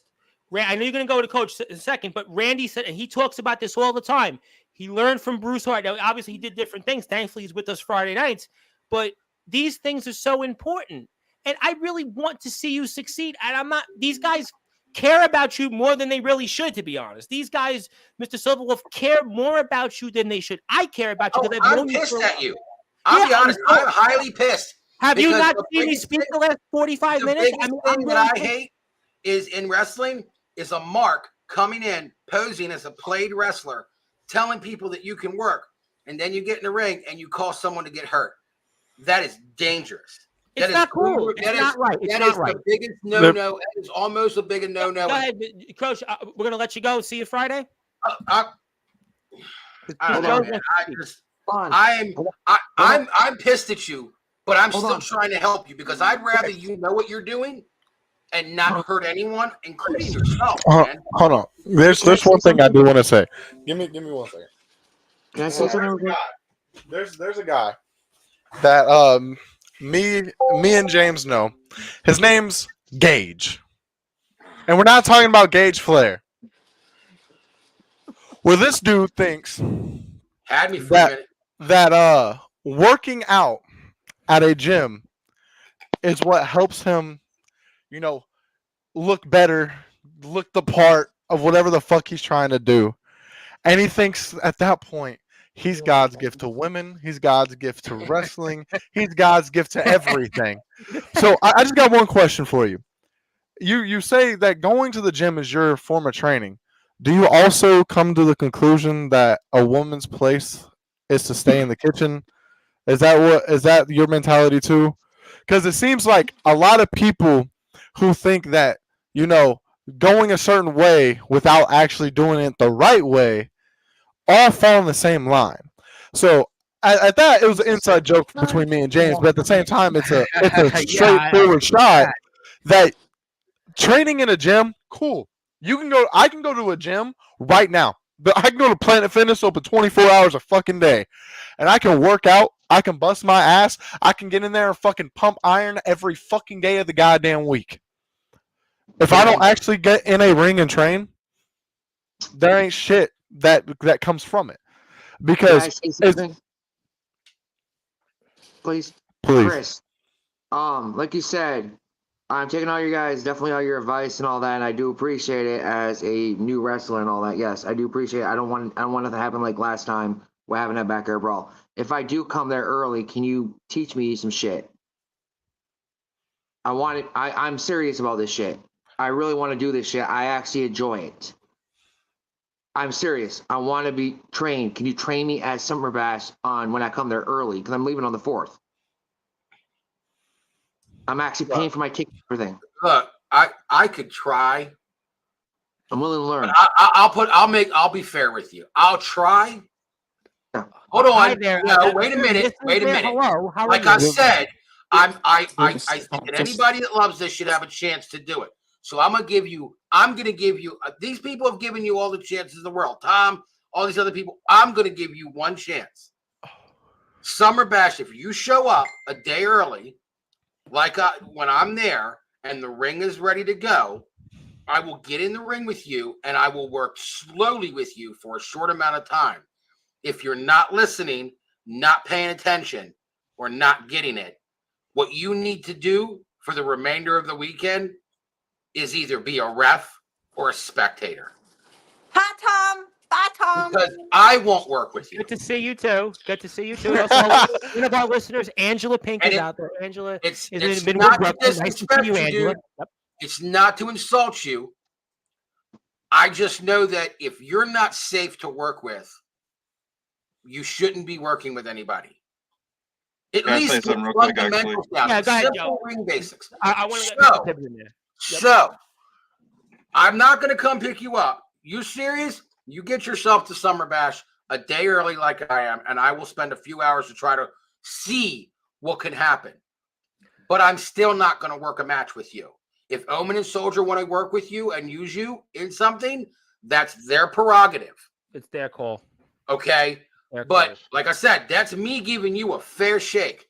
And to be honest with you, I'm going to give you another small little hint of advice. If you can sit here for 40 minutes and take all these guys reaming your ass out about the fundamentals of safety when it comes to being in the ring, and one of them hasn't even been in the ring, you have the mentality and the patience and the tolerance to go to a wrestling school and take the abuse a trainer will put you through verbally and physically. Yeah, and by the way, he's talking about James Taylor when we're talking about he ain't never been in a ring. Well, I'm not going to. I do want to let Joe speak, Coach. You're welcome to hang out. If not, I'll see you Friday. I'll hang out a minute. Just yeah, that's my offer. You show up, I'll give you one chance. I even told you I'd work. Weekend listening to you though. I even told you. I even told you when I show up, I'll fucking help you. All right, bet. I appreciate it. Okay. I do want to get. And I really do want to say this, Joe. I know you're wanting to speak, but I really do want to say this. Pay attention to me and Chris. When me and Chris go in that ring, Chris is going to be the first time in how many years, Chris, of you stepping in the ring? 3 years. No, four. First time in 4 years. You could have lied. First time in 4 years since Chris stepped in the ring. I've been in a ring. Last time I was in a ring. Well, last month, right? Was about last. Last week. Last week. You had one more match after NOCW then. Yeah. Okay. I told you I'm contracted to three companies. But, I forgot. You know what? Yeah. I won. I'm like 1 year. Yeah. But when you're at Summer Bash, if you make it, watch me and Chris. Watch what we fucking do. And it's going to show. Because the one thing I've always said, it doesn't matter if you've been out of the game for a day, a year, or in Chris's fucking circumstances, 4 years. It runs through your veins. And if you know the game, you will always remember the game. All right, let me get Mr. Tibbs in there. Thank you, Anthony. But Mr. Tibbs, you'd like to say something? The floor is yours. So I will say this. If he's offering you training. He's offering you to help you out and everything else at Summer Bash. If it don't work out, I'm extending the offer to maybe have you come to Resurrection and maybe get trained. No offense, if you can't learn from me and Chris at Summer Bash, there's no point of him driving 9 hours to come to Resurrection to train. I will. I can give him some really good because one thing about us is if we feel like you're not ready, we will not put you on shows at all. Because I don't want you, like, I would hate for somebody to go out in front of a live crowd and embarrass themselves. Well, you got to think about the legal ramifications of this too. You go to someone's yard and you get hurt. Exactly. And that person's got to worry about you suing them. Yep. Because you're hurt on their property. Or you go to someone's show and you get hurt. You're not covered. You go to an indie show, you're not covered. You're on your own. You better have health insurance, and you better have the money to pay the medical bills whoever you do hurt. Hey, good thing partially when that match with DJ happened, I had medical insurance and I went to the hospital. Hey, Joseph, look me up on my Facebook. I'll send it to you, Mr. Silverwolf. I'll put you in touch with him. I'll take care of that. Cool. Let me ask you, did any of that register because you just went to listen and all this to changing the topic and averting? No, I've been listening. Trust me, I've been listening. He's not going out in the other ear. I'm actually listening. I actually loved it. Last week you told me that, and then you came on here and admittedly said you were not training. So I'm going to go, gentlemen. You guys all have a good night. We're joined by, speaking of people, that's 2-time Sportswire Radio Hall of Famers, and will probably be a 17-time Mr. Justin Parsley. Justin, I think I just saw you on somebody else's network who might be on the screen. And what brings you here, Justin Parsley? Well, there was a link that brought me here, technically. Oh, I didn't know that. I just thought it was you magically appeared, kind of like when you do in other promotions with some guy, Tommy Merriman, who oddly enough was messaging me on Instagram, giving me, Tom Bryce, what'd you think about this? What'd you think about that? And I was like, gee, I don't know, Tommy, the man, Merriman. And all of a sudden on Facebook, who gets tagged, and there you have it. But Justin, what is on your mind? Hey, Tom, just letting you know, one real guy always knows another real guy. Now, I'm not sure how it's spelled, but it sounds like real recognizes real, right? On God. Is that real? So. Is that real? Is that real? Tom. That's real. Tom. Yes. All right, this is what I'm going to say. As my name, Silverwolf, as Big Bad Silverwolf, I'm going to get the full training by Anthony Steele, Chris Craven, and this guy, if I have to get better. I love this. I want you to, because you lied to me. You lied to me, and I will not tolerate a liar on my platform. I'm putting this as this. I'm sorry for lying, but as this now. You should be sorry. You wasted my time tonight. I'm sorry. Like I said, at bottom of my heart. And even guys like Gunshot. I like Gunshot, but he's the one who's going to give me intellectual, dishonest comments. Tom, since you, like I said, Tom, without you and your platform, I would not be out there. That's why I'm going to prove you wrong. I root for you, but I can't have you get hurt. I can't have you. I'm not going to get hurt. I promise. At Summer Bash, I'm going to get trained by Anthony Steele and Chris Craven. And if that does work, and I want to continue my training, I will continue going with this guy down here.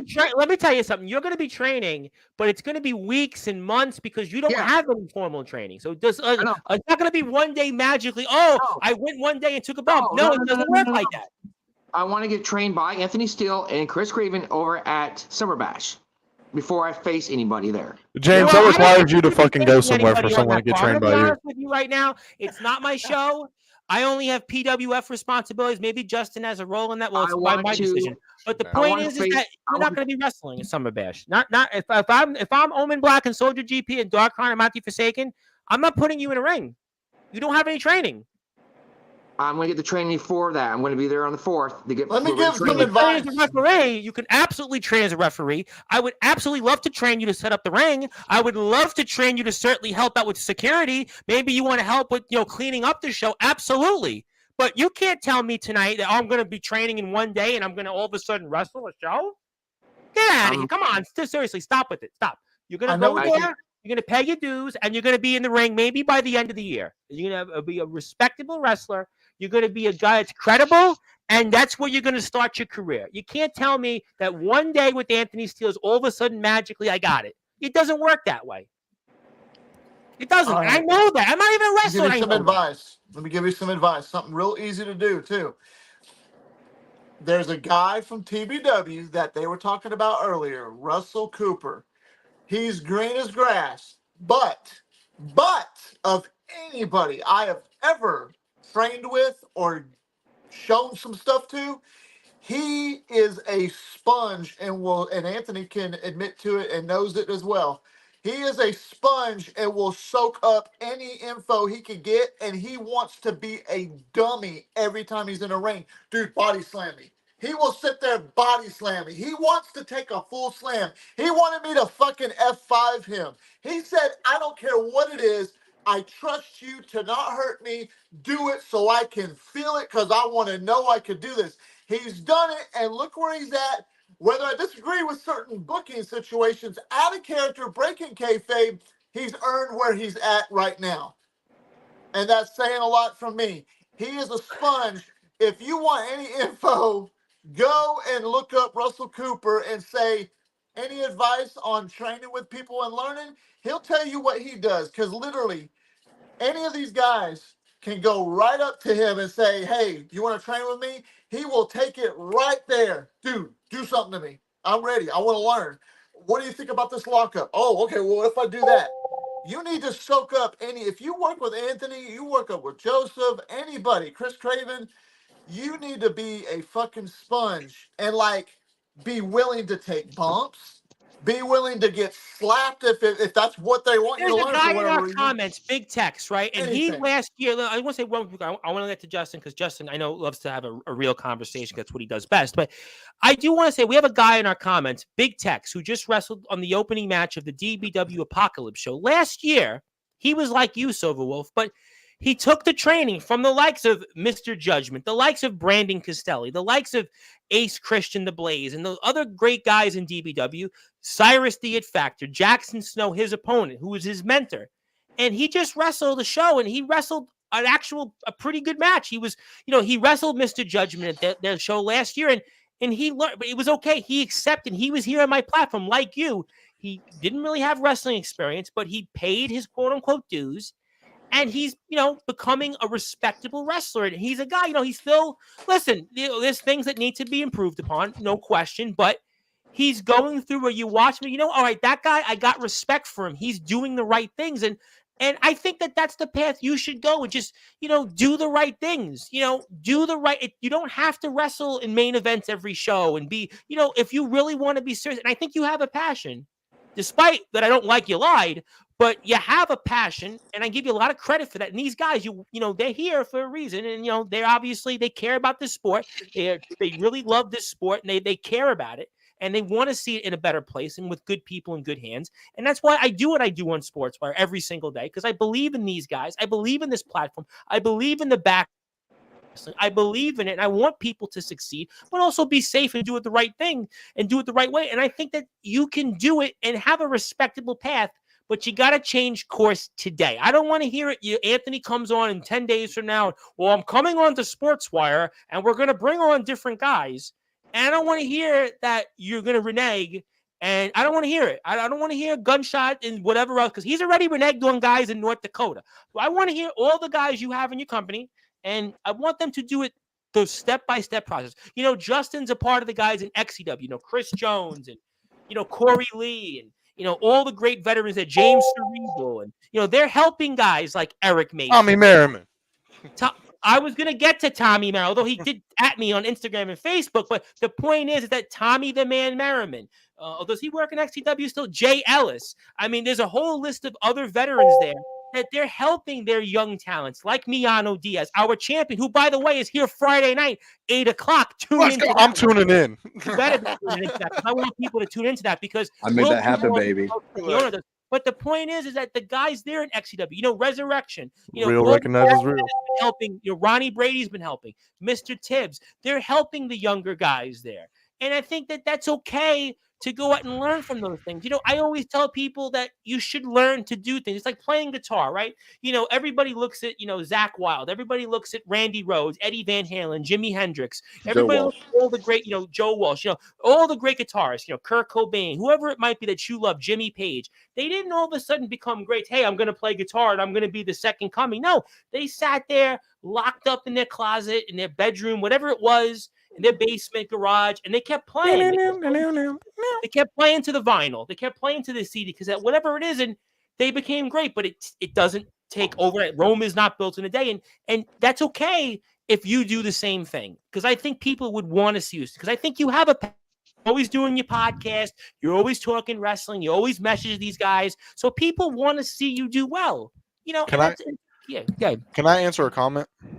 Can you bring up Zilla's I don't know which one. I have so many of them. I like to get to Zilla's newest comment. This is the second comment to the bottom. Which one? Is that Zilla? Yeah. So I'm going to give you some advice. I've been doing this for 7 years. James has been doing it longer than me. Joe's been doing it longer than me. Parsley has been doing it longer than me. But I'm going to give you the best advice for the newest guy out of the group. All right. One, I'm going to tell you exactly what AJ Gallant told me walking into the doors of FXC. FXC, AJ Gallant used to compete in WCW and WWE back in the late 90s, early 2000s. Yeah, I heard the name. No, these are the three things this dude told me. And this goes for being a manager and a wrestler. This is the man I'm talking about. He's went and done the right things, and he did a great job. If you want to be a wrestler, go through the training, first of all. When you walk through that door, you know nothing. You keep your ears open and your mouth's closed. You listen to everything that they have to tell you, and you watch everything they want to show you so you can understand and do it yourself. Number two, if you're going to go into any company, one, not every company is going to be the same. You're going to have different companies that work different styles.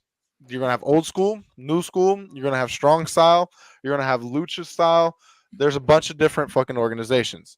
And number three, and the number one fucking thing of all that, we've said this entire show, be safe.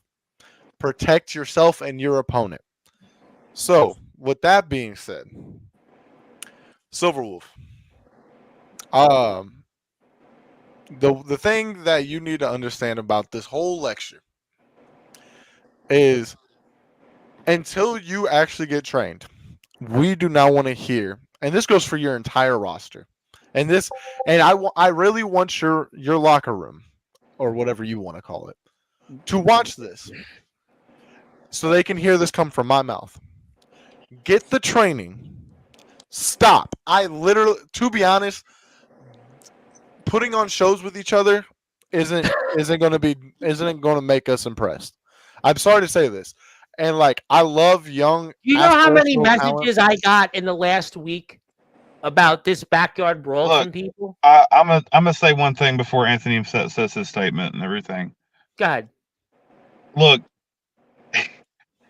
if Thorne can start busting his ass at Resurrection, he's actually making an effort to get better. Oh, Joe, let me add on to that. Here, let me break the fourth wall. Hey, Tom.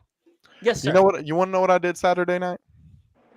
Went to the movies with your girlfriend and saw Fall Guy. No. Called up Justin Parsley and said, "Come on Sportswire and make sure that he's the first 17-time Hall of Famer to piss off Soldier." No. Hey, I was a good one, right? What I did was I went to Resurrection and I helped train the new guy. To work there? Are you allowed to go there? I mean, I'm not allowed to be on a show, but I'm allowed to be there. I worked with their guys. And guess what? I worked with Xavier Thorne. You know what? The standout. Silverwolf, listen to me when I say this. Thorne, before I showed up, would not listen to a single person on how to train and how to work. He didn't listen when he was on my platform. I got in that ring and I told him straight the fuck up. If you want to wrestle, listen to what the fuck I got to say, or I'm not working with you, and a lot of these other motherfuckers ain't gonna work with you. I got this dude to listen. I got this dude to train, to work on moves and selling. And guess what? He wound up doing a match, and he learned how to work. he learned how to communicate. See, guys like me, guys like Parsley, Joshua Allen, James Taylor, Joseph Tibbs, Ronnie Brady, we see the best when he was here. Yeah. Chris Craven, we see the best in everybody. We want to see the best in everybody because we are in your spot right now. We were in your spot at one point in time. We wanted to do this so fucking bad that was the only thing that we wanted to do. But all of us listened. All of us listened to who the fuck was training us. And that's the number one thing that you got to understand is you got to open your ears, keep these open, and keep this shut. And I want to get to a couple comments here. First of all, I want to get Justin Parsons because it is kind of his platform almost. But our good friend out there in the confines of Brooklyn, New York, well, he's a two-time Hall of Famer. Angela wants to say that Mr. James Taylor gave Wolfpack, meaning Mr. Silverwolf, some great advice. He better take it seriously if he wants to be a good fighter. Just saying. Also, Big Tex, who I referenced, Anthony Steele, you're correct. You constantly learn no matter what. He also says, I don't really have a good say in this, but he's the guy I referenced, and that he's learning and he's trying. And also, yes, we know who that guy is. I know Vinny, and a lot of people do. And also, my buddy Randy Dillon, who's with us Friday nights. You're not going to be able to learn to run the ropes and run one day. Amen to that. And yeah, definitely, those are things. And, I want to also wish a happy birthday to my good buddy, Mr. Glenn Abbott. Glenn is also in the friendly confines of the UK, one of our great supporters. He's in our Hall of Fame. He's actually, was once upon a time friends with some guy that probably knows how to wrestle and even wrestle in his deathbed right now or in a grave somewhere, the British Bulldog and the Dynamite Kid. He's very good friends with them once upon a time. And he is also in our Hall of Fame. He's the host of the A Work in Progress show. Glenn, happy birthday. Thank you for all of your support over the years. And Justin Parsley, you speak, and since you're used to not speaking, so I wanted to let you, I don't want to turn this into the podcast you were with that crafting guy once upon a time. So I wanted to let you speak finally for a change and give me a few words. Okay, I appreciate that. A few words, after all. But yeah, I thought you had some really sound advice, especially for never gotten in the ring yourself. I think that being a part of the show, you might want me in a ring, Justin Barsley. You probably want to beat me up. I do kind of want you in the ring the way that like Lawler wanted Kaufman in the ring. I kind of want you in the ring. But yeah, there's a spot for everybody, right? There's a place that needs filled, and it's definitely like paying your dues, setting the ring up, tearing the ring down, doing all this stuff and learning the ins and outs and all of the basics, every single basic before you even worry about your spot on the card, like main eventing. Don't worry about main eventing. Worry about being an enhancement talent. Worry about selling. Worry about doing the basics, just the basics, and find your spot, find your niche, and then when the time's right, it will happen. I promise you it will. Who gave this man a mic? Did I tell him he can speak? I'm the one that invited him. He should be able to. Did I tell him to speak? I got this because he wants to be a 17. He really wants to be the first 17-time Hall of Famer, and next month he's actually getting inducted for the third time because he does podcasts. He's got groups he's a part of. So he really wants to be a 17-time Hall of Famer. So I mean that's why he's here. He has to keep up with the Joneses. Anthony, he's in competition with you with most Sportswire appearances. That's probably what it is. Tom, you ain't never gonna beat me, boy. I'm gonna be on here, dude. I'm gonna show up on Miano Diaz just to say I did. You like co-host? I think Fletch would actually need you for that because it'll boost the views, and Lord knows actually. Hey, look, if Tom Bryce wants me to be a co-host of Sportswire Radio, I will 100% gladly do that. Yeah. Well, you want to take over? I can retire. You want? I can. Hey, I don't want to take over, but if you want to co-host, yes, you do. If you want to co-host, I mean, I helped James co-host, and that was probably going to be the biggest nemesis session I say that, he's man. ever had. But I thought you were doing that with Inside the Ropes. What happened? Don't they inside? I could be a co-host to everything. I'm gonna be like Logan Paul and Joe Rogan. I'm gonna be on so many podcasts. Watch, I'm gonna fucking do it. Well, I'm going to be in the Hall of Fame. I'm going to be in the Sportswire Hall of Fame for appearing on the most podcasts. All right, now you're certainly doing the goose here a favor. Do you want to be inducted a second time next month? Who, me? Yeah. Yeah, because then I can look at Parks and be like, I did it too, bitch. But he'll be third. He'll be a 3-time Hall of Famer. On my way to 3. Yeah. All right, I gotta go anyway. Can I say my piece before I leave? Go for it, because now I'm in a decent mood. So go ahead. You're welcome, Tom. We love it. Joe, you're in a decent mood. Yeah, I don't know about that. Joe, definitely, I'll take your offer. Definitely, we got to get in touch together. I will connect you, Mr. Silverwood. I will personally take care of I'll see you at Summer Bash for the training. I'll be there early. I'm leaving on the 4th. I'll be taking the train out there. Josh, you're a great guy. I do appreciate for your knowledge too, man.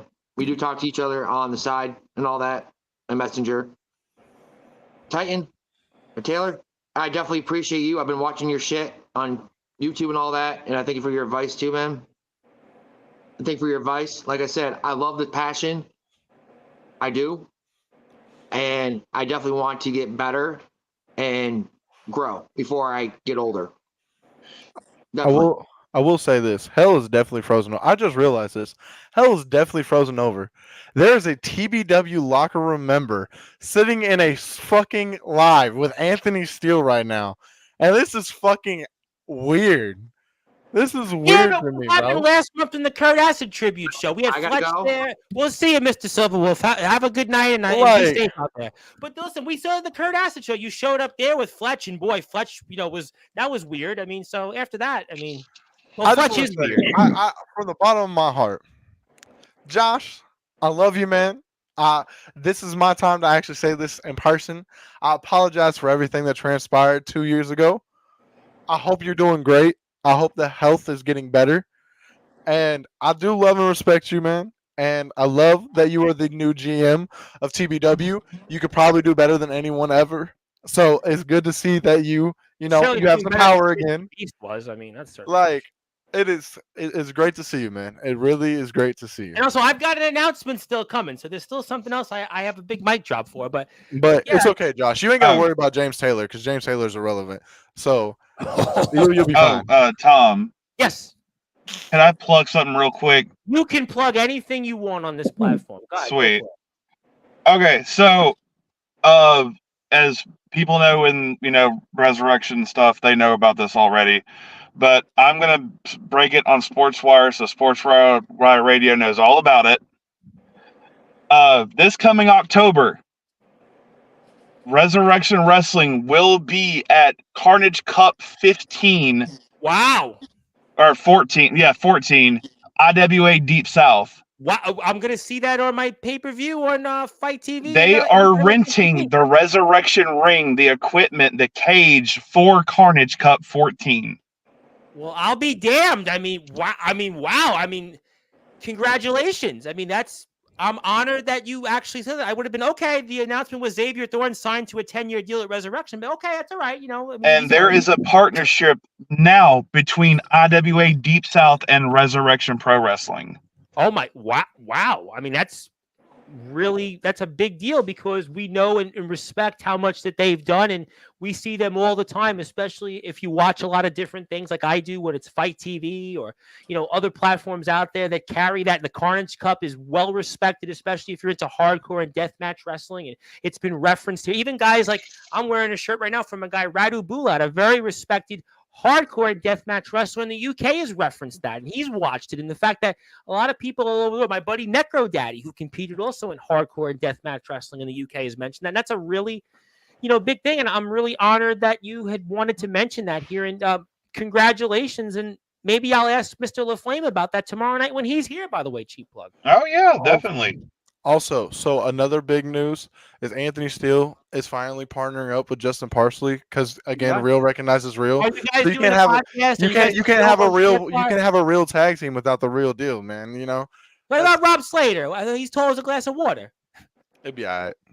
He's like yesterday's news at this point, isn't he? Exactly, man. I haven't seen him for a minute. Who's on the booking for him? Who's on the booking team again? We are the booking team. What are you talking about? I know nothing about booking. I just read books. The real deals. Huh. Yeah, the real deals. Boy. The real deals of professional wrestling. What are you talking about? That's marketable. Justin would beat you. He'd be the dominant. He'd be the team captain, right? And that's why you're the fucking lackey that's fucking just comes in at random times and opens your mouth. So James, That's what he's. But that's what. Shut up. That's why Nemesis Sessions was relevant tonight because Justin Parsley and Anthony Steele showed up. No. Copper Dragon won. No.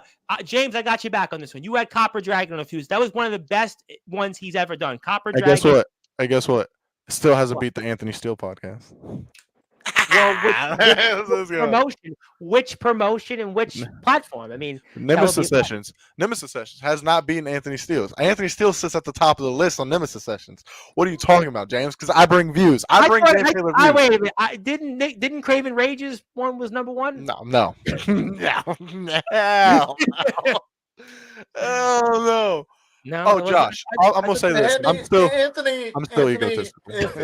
You better hope that when we have that third match, that you're not going to be called the new nickname Candle, because it's only going to take one blow and I'm going to knock your ass out. Pause. Pause. What are you talking about? Pause. You're talking about that's Atomic Titan's weight you're talking about there. Anybody blows him, he blows away. Come on. Bring a jacket, because when I knock you out, it's floating on the floor. Hey, partially because it's still not trademark. I'm James, gonna be all over you like dry gum on a park bench.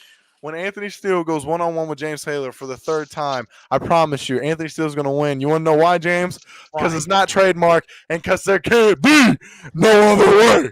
Well, if you guys are going to have the match, you can always have a draw, a double. You can have a double count out. You can have a DQ. Hey, look, there ain't no count out. Because you know what? I've already established it, bro. It will be no disqualification. No count out. No disqualification. The only way to win is by pinfall and submission. So I tell you what, you want that? I think Silver Wolf could be the referee for that. He could be trained for that. That would be an excellent way for him. I gotta have my real deal tag team partner, Justin Parsley, as the special guest referee. He refereed a match that was the retirement match for Festus Davis. So Justin's actually been a pretty good referee in the past. Reliable referee. I think Justin would be biased. It would have to be. It wouldn't be biased. Is he knows the real deal. Right down the middle. The real deal.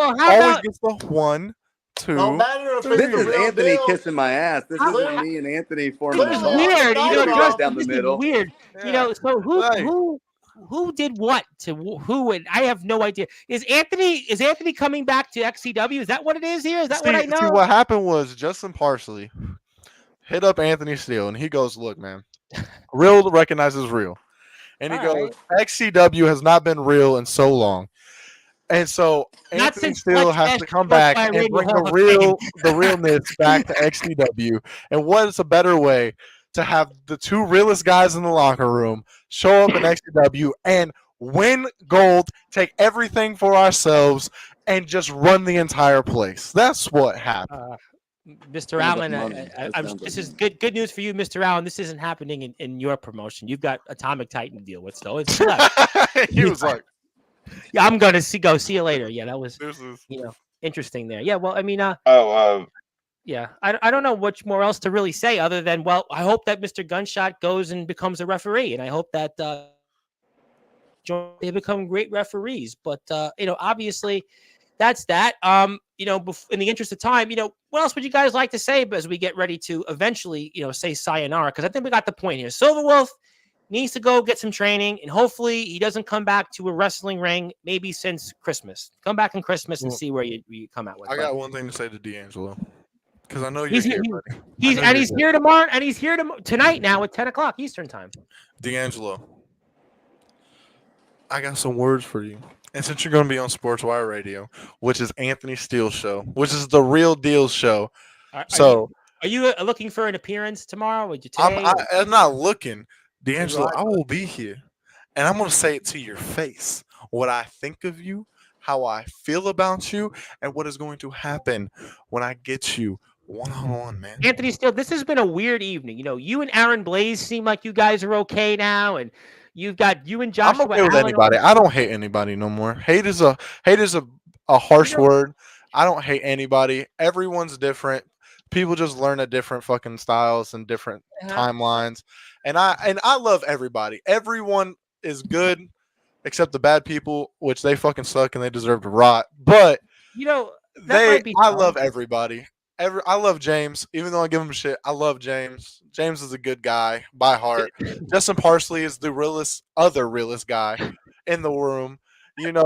Joe, he's Joe. Joe's just Joe shit. Anthony, there's only 10 bad motherfuckers in this world, and 9 of them send me birthday cards. Okay. Yeah, because I forgot that it was your birthday. That's why I didn't. James. I know I didn't technically send you a birthday card, but I did wish you happy birthday on the air. So yes, sir. Yes, sir. Yes, Mr. Tibbs. So I wanted to say one thing before we, obviously we end all this. As I told Sportswire Radio, like I believe now it's 2 years ago, I was involved in a car accident that took wrestling away from me. Yes. Are you finally able to have kids again? That's What? great. That's great. That's great news. Shut up. And D'Angelo said you can So- come by if you like. Go ahead. I am officially announcing my return to the ring. Oh, I didn't expect that. I mean, I'm coming for that ass, Joe. You know. Bring it on. You know. You already know what was supposed to transpire a year and a half ago. I already know. That's why I'm looking forward to it. Oh, dude. I really, wow. I mean, you're going to be back in the ring, and I guess maybe we can get those details coming up here soon. And obviously, we know that Resurrection's partnering with the Carnage Cup in IWA Deep South in October, and I'm going to ask Mr. LaFlame his thoughts on that. Amongst a lot of things, Mr. LaFlame is a part of NEW's Underground Riot in the Ring on June 1st, and obviously all the different people from that company that's been certainly taking shots at him and wanting him in the ring. And Justin Parsley's, I'm sure, going to be here Friday, obviously, with seeing Miano Diaz, who's the XCW World Champion who works for EBW. And, obviously, I know a lot of people have had a lot of things that they want to get off their chest. But, there is one thing that I think it's a good time to break it now, because there's been a lot tonight. There's a lot of things I'm sure that people, when they hear this, it's going to certainly be one that people are going to have to digest and take a big, deep breath. No. Congratulations on the marriage. I'm so proud of you, Tom. Finally. Finally. We've been waiting for this for so long. I don't think that this would be a marriage, but what I will say is that, there's been a lot that's been spoke about a couple days ago on this platform. And, there's been a question that's been on everyone's mind over the past, 3 or 4 days. And, and that question is, where is Ledger Shade? Ledger Shade, who once upon a time was the TBW World Heavyweight Champion, the United States Champion, and he was the man. He was the man not only of Tennessee backyard wrestling, but he was arguably one of the most dominant backyard wrestlers in this generation. In many ways, he was kind of our Hulk Hogan in the yard. In many ways, he was the guy that you would say put not only TBW on Mount Rushmore, but maybe all of backyard wrestling. He was a guy that took TBW from, 1,700 subscribers to about 64 or 6,500 subscribers. And what he did in really a short amount of time, you think about his run in TBW, really was a couple of years. And, arguably, I think that, in my opinion, that Mr. Ledger Shade was the most decorated TBW superstar of all time, but maybe one of the most decorated in the backyard wrestling scene and maybe ever. And all of a sudden, he kind of vanished, kind of like the Ultimate Warrior did a few different times. And people have been wondering left and right, where is Ledger Shade? As a matter of fact, it was the talk on Monday's show, and you saw, obviously, Mr. Atomic Titan talk about it, and certainly Mr. Joshua Allen has had his things to say about it, and people have asked about it on and off the air. Well, ladies and gentlemen, I have an announcement to make, actually, for those that are listening and watching here on Sportswire Radio, where figuratively and literally all wrestling matters. We had received a message today.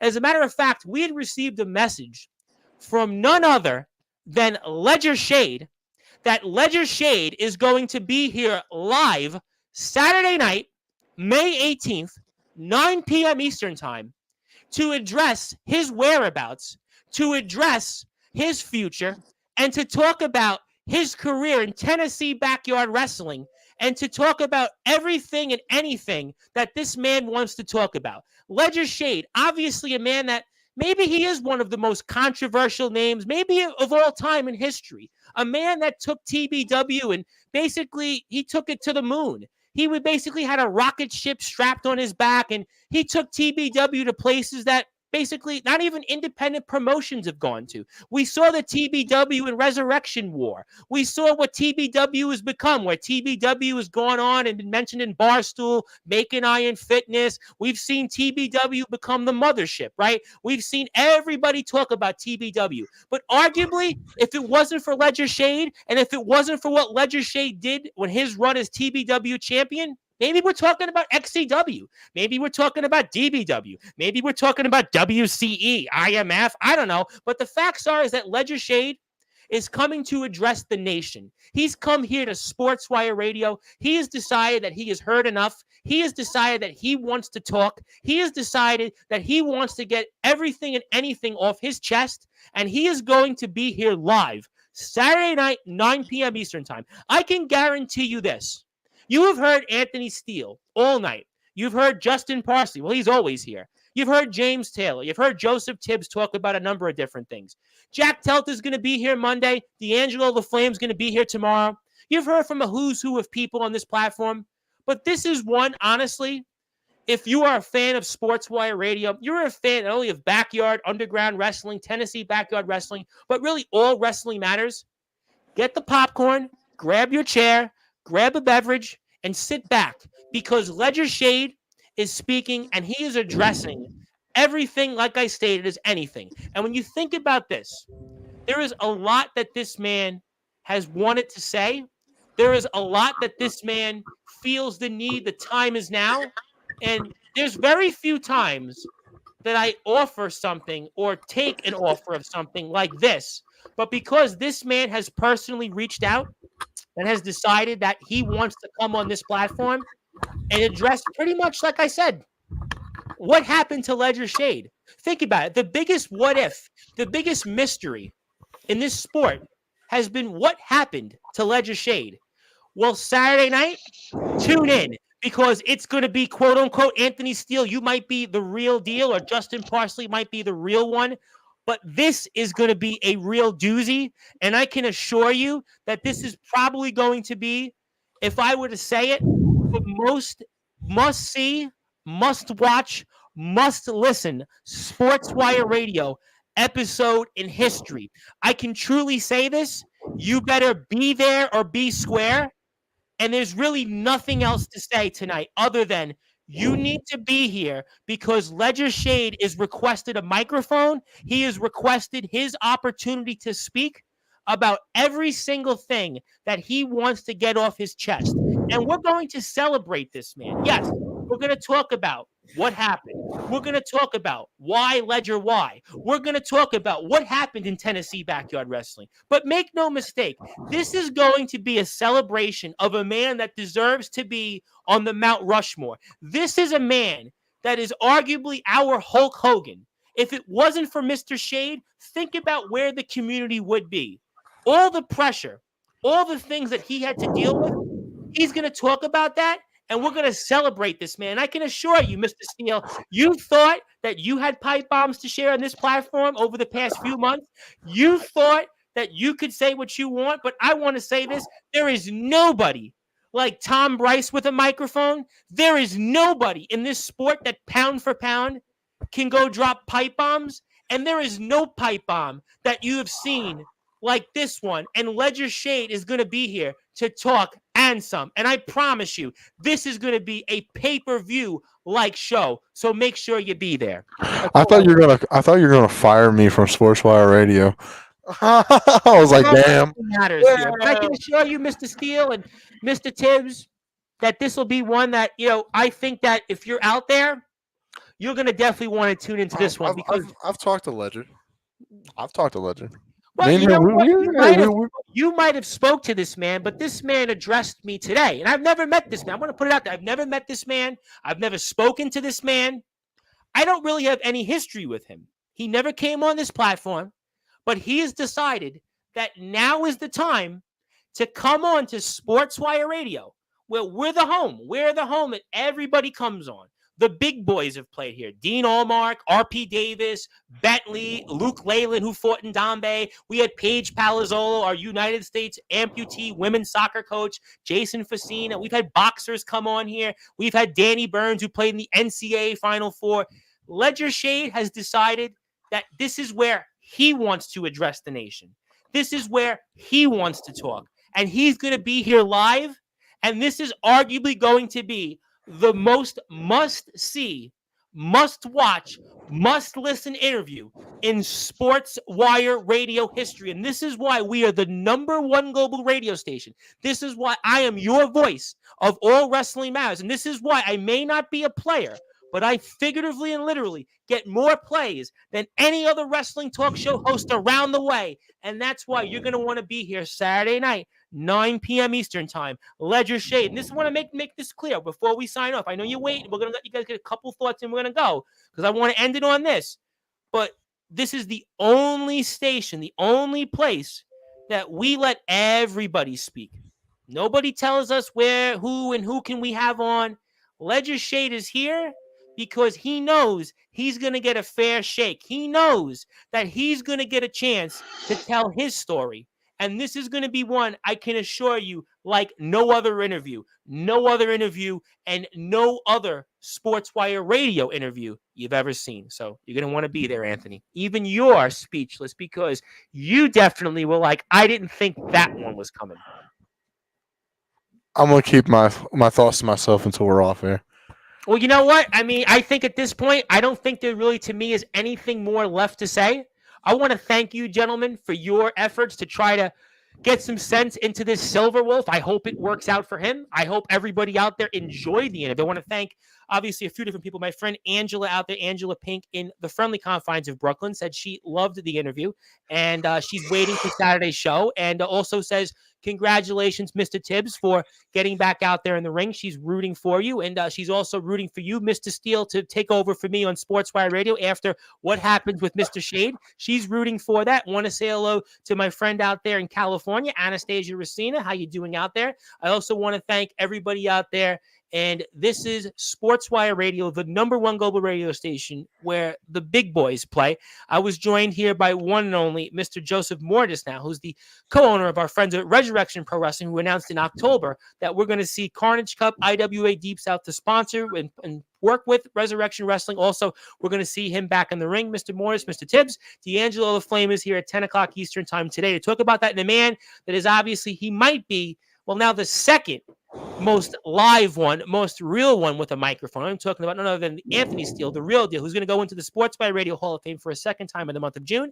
And we will talk with him tomorrow because he's going to say hello to Mr. LaFlame. And until then, good morning, good afternoon, good evening, wherever you are, on the #1 global radio station that is Sportswire Radio, where all wrestling matters. And you better be here Thursday. Tonight's D'Angelo LaFlame. Friday, Miano Diaz, 8 o'clock, XCW World Champion. And Ledger Shade is here Saturday. Boy, it does not get any better than this on Sportswire Radio. We've got 3 of the best that have done it in the past, the present, and the future in the yard and the underground. And that's why I want to tell everybody good morning, good afternoon, good evening, wherever you are, on the #1 global radio that is Sportswire Radio, where all